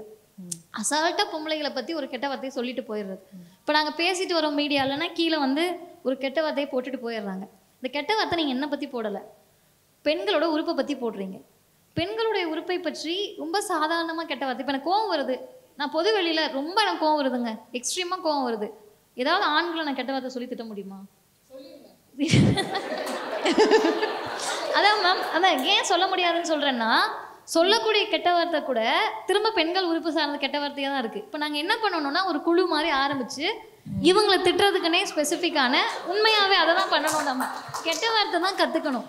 ஏன்னு கேட்டால், என்ன கெட்ட வார்த்தை சொன்னாலுமே ஏன் உரைக்க மாட்டேதுன்னு கேட்டால், அதெல்லாம் நம்ம உடல் சார்ந்ததாக இருக்குது. அப்போ இது ஒரு அரசியல் இருக்குது. பெண்கள் கிட்ட பேசுறதுன்றதே அரசியல் தான். ஏன்னு கேட்டால், இப்போ பெண்களே என்ன தப்பாக தான் பார்ப்பாங்க. இந்த பொண்ணு இதெல்லாம் பேசுதே, இதுன்னா ஒழுக்கமான பொண்ணாக இருக்குமா அப்படின்னு. ஆண்கள் என்ன தப்பாக பார்க்கறது ரெண்டாவது. நான் வீட்டை விட்டு கிளம்பி வரேன்ல, அப்போ எங்கள் வீடு அப்பார்ட்மெண்ட் வேறு, 4 கேமரா, சிசிடிவி கேமரா இல்லை அப்பார்ட்மெண்ட்டில். ஏற்ற வீடெல்லாம் இருக்கனால அவங்க கேமரா வைக்கல. கேமரா வச்சு தான் பார்க்கணுன்னு இல்லைல்ல, இவங்களே பார்த்து சொல்லிடுவாங்கன்னு சொல்லிட்டு. அப்போ பெண்கள்கிட்ட போய் பேசுறதுக்கு பெண்களுடைய மனமே ஒரு தடையாக இருக்கிறப்ப இவ்வளோ அரசியலை கடந்து தான் நாங்கள் வர வேண்டியதாக இருக்குது. அப்போ அரசியலில் மிகப்பெரிய ஆசை அப்படின்றதுலாம் எந்த பொண்ணுக்கும் கிடையாது. எங்களை விட்டுருங்க நிம்மதியான்றது தான் அதிகபட்ச ஆசை. இப்போ ரெண்டாவது நம்ம சொல்லிகிட்டே இருக்கோம் இல்லையா, ஆண்கள் வந்து நமக்கு பாதுகாப்பாக இருக்கணும். அந்த ஸ்டேட்மெண்ட்டை வந்து நான் உண்மையாகவே ஏற்றுக்கவே மாட்டேன். எல்லாருமே இண்டிவிஜுவல். இப்போ ஆணும் பொண்ணும் ஒன்றா வேறையா, இந்த டிஸ்கஷனுக்குலாம் முன்னாடி நான் வேறு, சுஜிதாக்கா வேறு, சோனா மேம் வேறு, வனிதா மேம் வேறு. எல்லாரும் ஒரு இண்டிவிஜுவல். ஒவ்வொருத்தருக்கும் ஒவ்வொரு விதமான தாட்ஸ் இருக்கும், ஒவ்வொருத்தருக்கும் ஒவ்வொரு விதமான எண்ணங்கள் இருக்கும். அடுத்தவங்களோட தாட்ஸை என்னைக்கு மதிக்க பழகிறோமோ, அது எதிராக கூட இருக்கலாம். குமரவேல் சார் பேசுனதுல எல்லா பாயிண்ட்டையும் நான் ஏற்றுக்கணும்னு தேவையில்லை. ஆனால் சார் பேசுகிறப்ப நான் அமைதியாக உட்காந்து அதை கேட்கணுன்றது தான் அதிகபட்சமான மனித மாண்பு. அது ரொம்ப செதஞ்சிட்டு இருக்கு. எதிர்கருத்தே நீ பேசக்கூடாது. நீ எதிர்கருத்து பேசினாவே நான் அவனை ட்ரால் பண்ணுவேன். அப்புறம் ரெண்டாவது இந்த ஒழுக்கம். அரசியல்ன்றதுல அந்த ஒழுக்கம்ன்றது மிகப்பெரிய வார்த்தை. கற்புன்றது தான் இங்கே இருக்கிற உச்சபட்ச அரசியலே. இப்போ பெரியார் வந்து அது ரொம்ப அழகாக பிரேக் பண்ணுறாரு. கற்புன்னு உனக்கு இருக்கா, அது எங்கே இருக்குது காட்டுன்றாரு. இன்னைக்கு வரைக்கும் அவர் கேட்டுட்டு செத்து போயிட்டாரு. இப்போ வரைக்கும் அதை காட்டவே முடியல நம்ம ஆளுங்களுக்கு. அப்போ பெரியார் வந்து ஒரே வார்த்தையில் சொல்கிறாரு, கற்பு என்று ஒன்று கிடையாது. ஒருவேளை அது இருந்தால் அது ஒழுக்கமாக இருக்கும். அப்படி ஒரு ஒழுக்கம் இருந்தால் அது பெண்ணுக்கு மட்டும் இருக்காது, ஆணுக்கும் இருக்கணும். அதுதான் ஒழுக்கமாக இருக்கும். இப்போ அடுத்து நம்ம ஆளுங்களுக்கு டவுட் வரும், ஒழுக்கம்னா என்ன? ஒழுக்கம்னாலே நம்ம சமூகத்துக்கு என்னன்னு தெரியாது. அடுத்தவங்களுக்கு கல்யாணம் ஆகி வந்துருக்காங்கன்னா இப்போ என்னெல்லாம் பார்த்தீங்கன்னா டெய்லி நான் ஃபேஸ் பண்ணுற ஒரே கேள்வி, எப்போ கல்யாணம்? நான் குறைஞ்சது பற்றியும் பார்த்துட்டே இருந்தேன். ஒரு மீடியாலேயே நான் சொல்லிட்டேன், யாரெல்லாம் எனக்கு கல்யாணம் எப்போன்னு கேட்குறீங்களோ அக்கௌண்ட்டில் 2 லட்சம் போட்டுருங்க, நான் நாளைக்கே கல்யாணம் பண்ணிடுறேன். 2 லட்சம் எல்லாரும், ஒருத்தர் கேட்குற எல்லாரும், மொத்தமாக 2 லட்சம் இல்லை, கேட்குற எல்லாரும். ஏன்னா இவங்க தானே மேம் கவலைப்படுறாங்க எனக்கு கல்யாணம் அதை பற்றி. நான் கவலைப்படுறதோட சரி எனக்கு கல்யாணம் ஆனோன்னு விட்டுருவாங்களா, 3 மாதம் அமைதியாக இருப்பாங்களா, 3ஆவது மாதம் வந்து என்ன விசேஷம், வீட்டில் விசேஷமா அப்படின்னு கூச்சமே இல்லாமல் கேட்பாங்க. சரி ஒன்று பெற்றுட்டேன் விட்டுருவீங்களா? கூட ஒன்று இருந்தால் தானே ஒத்தாசையாக இருக்கும். எனக்கு இது ஒன்றே எவ்வளோ பெரிய இம்சையாக இருக்குன்ற அவங்க பெற்றவங்களுக்கு தான் தெரியும். கூட ஒன்று இருந்தால் தானே ஒத்தாசையாக இருக்கும். இது எல்லாமே கொஞ்சம் நம்ம சீரியஸாக யோசித்து பார்த்தா ஒரு சிவிலைஸ்டு சொசைட்டி கேட்க வேண்டிய கேள்விகளே அல்ல. நாகரிக சமூகம் என்ன தெரியுமா கேட்கணும்? என்ன படிச்சுட்டு இருக்கீங்க, என்ன வேலை பார்க்குறீங்க, வேலை பார்க்குறது கூட தேவை கிடையாது, என்ன சம்பளம் வாங்குறீங்க, இதெல்லாம் தேவையே இல்லாத கேள்வி. என்ன படிக்கிறீங்க, பொம்பளை பிள்ளைய படிக்க வைங்க, இந்த பிள்ளைய போல்டாக இருக்க வைங்க, இதை கேட்கணும். அப்போ ஒழுக்கம்னா நம்ம சொல்ல வேண்டியது இருக்குது. அந்த ரெஃபரன்ஸுக்கும் பெரியார் தான் பதில் சொல்கிறாரு. ஒழுக்கம் என்பது பிறர் உன்னிடத்தில் எப்படி நடந்துக்கணும்னு நீ நினைக்கிறியோ அதே மாதிரி நீ மற்றவங்ககிட்ட நடந்துக்கிறது தான் ஒழுக்கம். இப்போ யாராவது நான் மரியாதை கொடுக்கணும்னு நான் நினச்சேன்னா அவங்களுக்கு நான் மரியாதை கொடுத்து தான் ஆகணும். ஒரு ஆண் ஒரு பெண்களை பார்க்குற போது இந்த வளர்ப்பு முறை இருக்குல்ல, அது இங்கே ரொம்ப சிக்கலாக இருக்குது. நிறைய பேரண்ட் வந்திருக்காங்க, நாங்கள் பேசிகிட்டு இருக்கப்போ கூட சொன்னோம், வளர்ப்பு முறை அப்படின்றதே ஒவ்வொருத்தரும் ஏதோ வந்து ராக்கெட் விடுற மாதிரி நினச்சிக்கிறாங்க. இது உண்மையாக என்ன தெரியுமா? வீட்டில் பையனும் பொண்ணும் இருந்தால் 2 பேர்த்தையும் ஒரே மாதிரி பார்க்குற கண்ணோட்டம் படித்த பெற்றோர்களுக்கே இன்னும் வரல. பையன் மட்டும் இருந்தால் அந்த பையனை ஒழுக்கமாக வளர்க்கணும்னு நினைப்பாங்க, பொண்ணு மட்டும் இருந்தால் அந்த பொண்ணை ஒழுக்கமாக வளர்க்கணும்னு நினைப்பாங்க. பையனும் பொண்ணும் இருந்தால் பொண்ணை தான் ஒழுக்கமாக வளர்க்கணும்னு நினைப்பாங்க. இதை வந்து நம்ம மாற்றலைன்னு சொன்னால் இந்த ரேப் நடக்குது, விக்டிம்ஸ் மேம் வந்து விக்டிம் பற்றி ஒரு ஆழமான விஷயம் சொன்னாங்க. தயவு செஞ்சு நீங்கள் யாருக்காவது பெரிய உதவி பண்ண முடியும்னா இதெல்லாம் ஒரு விஷயமான்னு மட்டும் கேட்காதீங்க. அது அவங்களுக்கு ஒரு விஷயம், இதெல்லாம் ஒரு விஷயமான்னு நம்ம எப்படி டிசைட் பண்ண முடியும்? எனக்கு ஒன்றும் வேண்டாம், நான் ரேப் விக்டிம் கிடையாது, ஏதோ ஒரு நேரத்தில் பஸ்ஸில் யாராவது ஒருத்தர் என்னை இடிச்சிருப்பாங்க, தொட்டிருப்பாங்க. இன்னும் சொல்கிறேனே, பேசப்பட முடியாத செய்திகள் இங்கே பல பேர்கிட்ட இருக்குது. வனிதா மேம் கிட்ட நீங்கள் தனியாக போய் கேட்டிங்கன்னா அவங்க எவ்வளோ அப்யூஸ் ஃபேஸ் பண்ணியிருக்காங்கன்னு அவங்களுக்கு தான் தெரியும். இவங்க கிட்ட கேட்டிங்கன்னா அவங்களுக்கு தெரியும். எங்கிட்ட கேட்டிங்கன்னா பேசுகிறதுலாம் வீரவசமாக தான் பேசுகிறோம். Abuse is not only about sexual abuse, verbal abuse. Verbal அப்யூஸை பற்றி இந்த சமூகத்துக்கு அக்கறையே கிடையாது. செக்ஷுவலாக ஒரு பொண்ணை வந்து நீங்கள் ரேப் பண்ணுறது மட்டும் இங்கே அப்யூஸ் கிடையாது, வேர்பலாக பேசுகிறீங்க, எமோஷ்னல் அப்யூஸ். நீ என்ன பண்ணிட முடியும் என்னன்னு ஒரு பார்வை பார்க்குறீங்கல்ல. கோர்ட்டுக்குள்ளே போய் நிற்கிறப்ப ஒரு அட்வொகேட் கேட்குறாரு, மேம் 2 வீக்ஸ் முன்னாடி நானும் ஒரு பொண்ணு நின்றுட்டுருக்கோம், பொம்பளை அட்வொகேட்டு தான். அப்போ எனக்கு அந்த பொம்பளை அட்வொகேட்டு தான் நீ எதை சொல்ல வர, நீ என்ன டவுன் பண்ணலான்னு வைக்கிறியா? அப்போ நான் நினச்சிட்டே இருந்தேன், கிராஸ் பண்ண வருவல்ல உன்னோட கிளைண்ட்டை கூட்டுட்டு, பொம்பளை அட்வொகேட் எப்படி கிராஸ் பண்ணுறாங்கன்னு உனக்கு தெரிஞ்சிடும். நான் உன்னை காரி துப்புறதை விட உன் கிளைண்ட் உன்னை துப்பிட்டு போவார். ஏன் பொம்பளை அட்வொகேட் கிட்ட கூட தோத்துட்டேன்னு உன்னை கேட்டுட்டு போவார் அவர். அப்போ இந்த மாதிரி இந்த அப்யூஸ் அப்படின்றது கடந்து வரக்கூடியதில்லை, அது லைஃப் டைம் ட்ராமா. ஒரு 5 வயசு குழந்தை, அதுக்கு அது தொடுதல் என்னன்னே தெரியாதப்போ அதை ஏதோ நீங்கள் பண்ணிடுறீங்க. 15 வயசில் அதுக்கு அது புரிய வருது, அது எப்படி அதை மறக்கும்? இந்த தாத்தாவோடையா நம்ம இருந்தோம், இந்த பெரியப்பா கூடயா நம்ம உட்காந்துருந்தோம், இவன் கூடயா நம்ம இவ்வளோ நேரம் பக்கத்தில் உட்காந்துருந்தோன்ற அந்த அப்யூஸ் கொடுக்கக்கூடிய ட்ராமா யாராலையும் மாற்ற முடியாது. அதனால் குறைந்தபட்சம் பேசுறது ரொம்ப ஈஸி, அப்படி இருங்க இப்படி இருங்க இப்படி இருங்க அப்படிலாம் புரட்சியாக இருங்க, அதெல்லாம் இல்லை, மனுஷங்களாக இருங்க, வேறு ஒன்றும் பண்ண வேண்டாம். அதெல்லாம் மற்றதெல்லாம் 2வது, அப்படி இருப்போம் இப்படி இருப்போம் போராளிகளாக இருப்போன்றதில்ல, குறைந்தபட்சம் மனிதர்களாக இருக்கிறது தான் அரசியல். அதை தான் நாங்கள் செஞ்சிட்ருக்கோம். Okay okay. ஸோ சோனா, நீங்கள் இப்போ வந்து சார் சொல்லிட்டு இருந்தார் இல்லையா, அதாவது போக போக இந்த நம்பர்ஸ் குறைஞ்சிட்டே வருதுன்ட்டு. ஸ்கூல் போகிறோம், காலேஜ் போகிறோம், எல்லாம் சரியாக இருக்குது, அதுக்கப்புறமா கொஞ்சம் கொஞ்சமாக குறைஞ்சிட்டே வருது. And very few people start on their own பிஸ்னஸ்ன்ற மாதிரி. அப்போ நீங்கள் எங்கே ஒரு கான்ஃபரன்ஸ்னு போனாலுமே தனியாலாம் நிறைய தடவை நிற்க வேண்டி வரும்ல. So what you think, how does it make you feel? சரி, ரொம்ப கரெக்டாக சொன்னீங்க. இப்போ ரீசெண்டாக வந்து யூஎஸில் ஒரு சர்வே எடுத்திருக்காங்க. ஸோ பெண்கள் வந்து 200 வருஷத்துக்கு முன்னாடியிலேருந்து இப்போ வரைக்கும் என்ன நடக்குது அப்படின்னு. ஸோ 200 வருஷத்துக்கு முன்னாடி ஒர்க் ஃபோர்ஸ் பார்த்தீங்க அப்படின்னா, கல்யாணம் ஆன பெண்கள் ஒர்க் ஃபோர்ஸ் பார்த்தீங்கன்னா 60% பெண்கள் வந்து அப்போ வந்து அக்ரிகல்ச்சரல் டைம். ஸோ அக்ரிகல்ச்சரல் டைமில் ஒர்க் ஃபோர்ஸ் பார்த்தா மென் 100% பண்ணாங்கன்னா விமன் வந்து 60% இருந்தாங்க. ஸோ கிராஜுவலாக இண்டஸ்ட்ரியலைசேஷன் வர வர அந்த கர்வ் என்ன ஆச்சுன்னா இப்படி டிப் ஆகிடுச்சு. ஸோ டிப் ஆகிட்டு ரொம்ப பிலோ 10%க்கு போயிடுச்சு. ஸோ அதுக்கப்புறம் ரீசெண்ட் டைம்ஸில் இப்போ சர்வீஸ் இண்டஸ்ட்ரிலாம் ஆரம்பிச்சதுக்கப்புறம் ஒர்க் ஃப்ரம் ஹோம் பண்ண முடியும், நிறையா பாசிபிலிட்டிஸ் இருக்குது அப்படின்ற அந்த டைமில் வந்து கிராஜுவலாக மறுபடியும் இப்போ இன்க்ரீஸ் ஆக ஆரம்பிக்குது. ஸோ இதில் என்ன ஆகுது அப்படின்னா நிறைய பெண்கள், இப்போ சார் சொன்னாங்க, மேம் சொன்னாங்க, சரண்யா சொன்னாங்க, கல்யாணம் ஆயிடுச்சு அப்படின்னா பெண்களால் இப்போ ரீசெண்டாக நான் ஒரு காலேஜ் இதில் அட்டென்ட் பண்ணியிருந்தேன், ஜென்ரேட்டிவ் ஏஐ பற்றி பேசினேன். ஒரு 300 பெண்கள் இருந்தாங்க. ஸோ எவ்வளோ பேர் படித்து முடிச்சுட்டு வேலைக்கு போகணும்னு நினைக்கிறீங்க அப்படின்னு கேட்டால் எல்லோரும் கை தூக்குனாங்க. ஸோ எவ்வளோ பேர் கல்யாணம் ஆனதுக்கப்புறம் வேலை பார்க்க முடியும்னு நினைக்கிறீங்க அப்படின்னா கிராஜுவலாக அந்த நம்பர்ஸ் ரெடியூஸ் ஆச்சு. குழந்தை பிறந்ததுக்கப்புறம் எவ்வளோ பேர் வேலை பார்க்க முடியும்னு நினைக்கிறீங்க அப்படின்னா மக்களுக்கு தெரியல, சந்தேகம் வந்துருச்சு, உண்மையிலேயே நம்மளால் பார்க்க முடியுமா அப்படின்னு. ஸோ எனக்கும் வந்து மேரேஜ்க்கு அப்புறம் ஒரு 3 இயர்ஸ் கேப் இருந்தது. அந்த கேப்புக்கு அப்புறம் நான் மறுபடியும் ஸ்டார்ட் பண்ணேன். ஸோ ஒரு 3 இயர்ஸ் என்ஜினியராக ஒர்க் பண்ணிவிட்டு I started as a designer. அதுக்கப்புறம் ஸோ கிராஜுவலாக அதுக்கப்புறம் நான் இப்போ ஒர்க் பண்ணுறப்போ என்ன நடக்கும் அப்படின்னா என்னோட பியர்ஸ் எல்லாம் பார்த்தீங்கன்னா, ஸோ நான் காலேஜ் முடிச்சு 7 இயர்ஸ் 8 இயர்ஸ் ஆகுது. ஸோ என்னோட கொலீக்ஸ் எல்லாம் பார்க்குறப்போ மென் எல்லாம் என்னை விட சின்ன பசங்கள்லாம் கெரியரில் என்னை விட ஃபாஸ்ட்டாக க்ரோ ஆக ஆரம்பித்தாங்க. ஸோ எனக்கு வந்து நான் ஃபேமிலியையும் பார்க்கணும். ஸோ நான் பார்ட் டைமாக தான் அப்போ ஆரம்பித்தேன், என்னால் ஃபுல் டைம் பண்ண முடியல. ஸோ கிராஜுவலாக நான் நிறையா ஃப்ரீலான்சிங் பண்ணேன், ஸ்டார்ட் அப்ஸோட ஒர்க் பண்ணேன். அதுக்கப்புறம் ஒரு பெரிய கம்பெனியில் ஹெட் ஆஃப் டிசைனாக ஜாயின் பண்ணேன். ஸோ இப்படி கொஞ்சம் கொஞ்சமாக படிப்படியாக தான் முன்னேற முடிஞ்சுது. ஸோ ஒரு இப்போது ஒர்க் ஃபோர்ஸ் ஜென்ரலாக எடுத்துக்கிட்டிங்கன்னா காலேஜ் முடித்து பெண்கள் வேலைக்கு போகிறப்போ ஆண்களும் பெண்களும் சமமான சேலரிஸில் தான் மோஸ்ட்லி வேலைக்கு போகிறாங்க.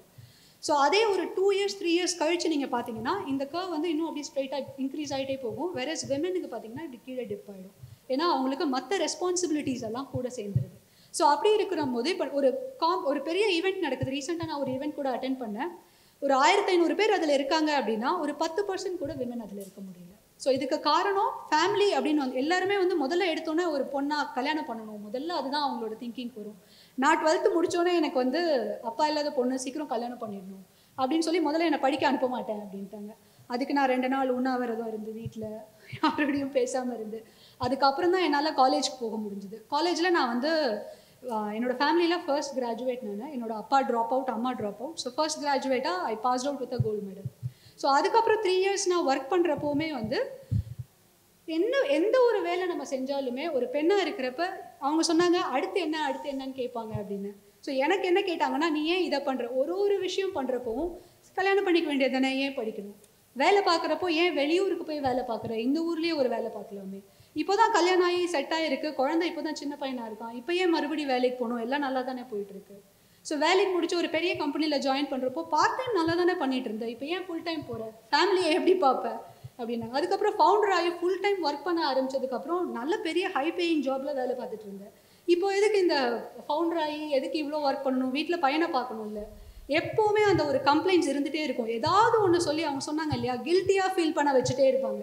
ஸோ எவ்ரி டைம் நம்ம என்ன ஒரு விஷயம் பண்ணாலுமே இப்படி கில்ட்டியாக ஃபீல் பண்ண வச்சுட்டே இருந்தால் ஒரு கட்டத்தில் நமக்கே தோணும் ஒரு வேளை நம்ம பண்ணுறது தப்போ அப்படின்னு தோண ஆரம்பிச்சிடும். ஸோ இது எல்லாம் தான் காரணம். நிறைய நம்ம வந்து பெண்களோட பர்சன்டேஜ் பார்க்குறப்போ எல்லா இடத்துலையுமே கம்மியாக இருக்குது. ஸோ இப்போது நான் அந்த பெண்கள்கிட்ட பேசினப்போ நான் சொன்னது என்னென்னா, ஜென்ரேட்டிவ் ஏஐ வர வர நிறைய விஷயங்களை நம்மளால் வீட்டிலேருந்து பண்ணவும் முடியும். ஸோ அப்படி இருக்கிறப்போ மறுபடியும் இந்த ஒர்க் ஃபோர்ஸ் இன்க்ரீஸ் ஆகணும். இப்போ நமக்கு வந்து இதை ஒன்று பண்ணணும் அப்படின்னு தோணுச்சுன்னா நமக்கு முதல் தடையாக இருக்கிறது நம்மளை சுற்றி இருக்கிறவங்களா இருப்பாங்க. நம்மளோட சமுதாயத்தில் வந்து இது ஏன் இதை பண்ணுற, இது ஏன் இப்படி பண்ணுற, இது தானே நீ பண்ணணும், இது தானே உனக்கு முக்கியம் இப்படின்னு சொல்லிகிட்டே இருப்பாங்க. ஸோ இதில் தான் நிறைய பெண்கள் என்ன ஆகிறாங்க அப்படின்னா, அவங்க வந்து இப்போ டெக்னாலஜியில் பார்த்தீங்கன்னா விமன் இன் டெக் அப்படின்றது ஒரு மூமெண்ட்டாக கொண்டு வந்து அதுக்கப்புறம் தான் விமன் இன் டெக்கை பெருசாக எடுத்துகிட்டு வர முடியுது.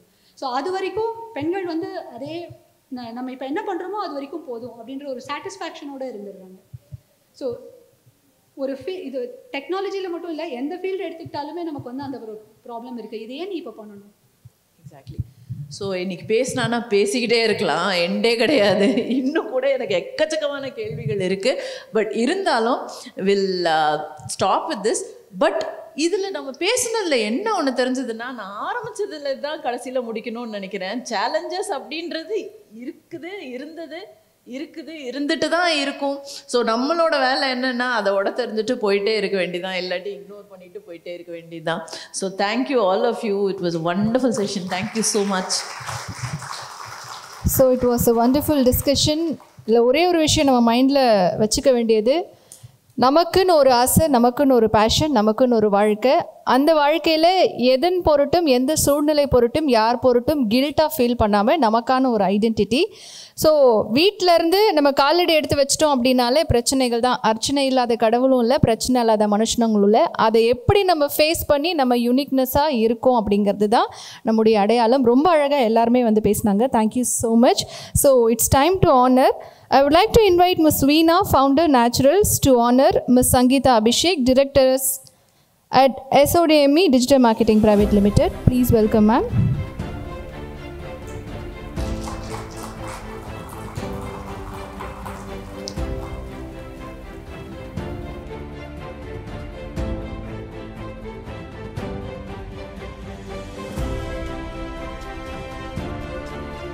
Thank you ma'am. I would like to call upon Mr. Balaji, CTO, Magic 20 Tamil, to honor Ms. Sujita, actress.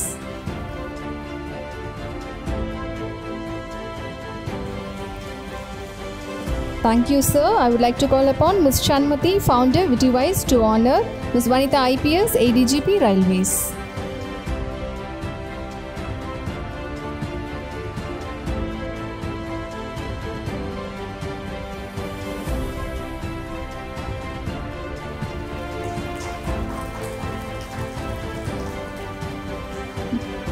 Thank you ma'am. I would like to invite Mr. Jairaj, founder, Manamis, to honor Ms. Madhivadini, advocate.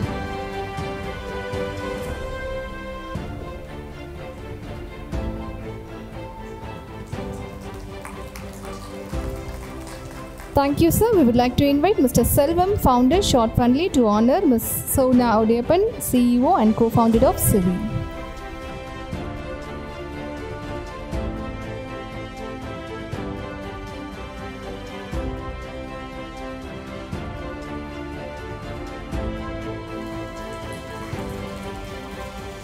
Thank you so much, sir. We thank all the panelists. Thank you so much for your contribution.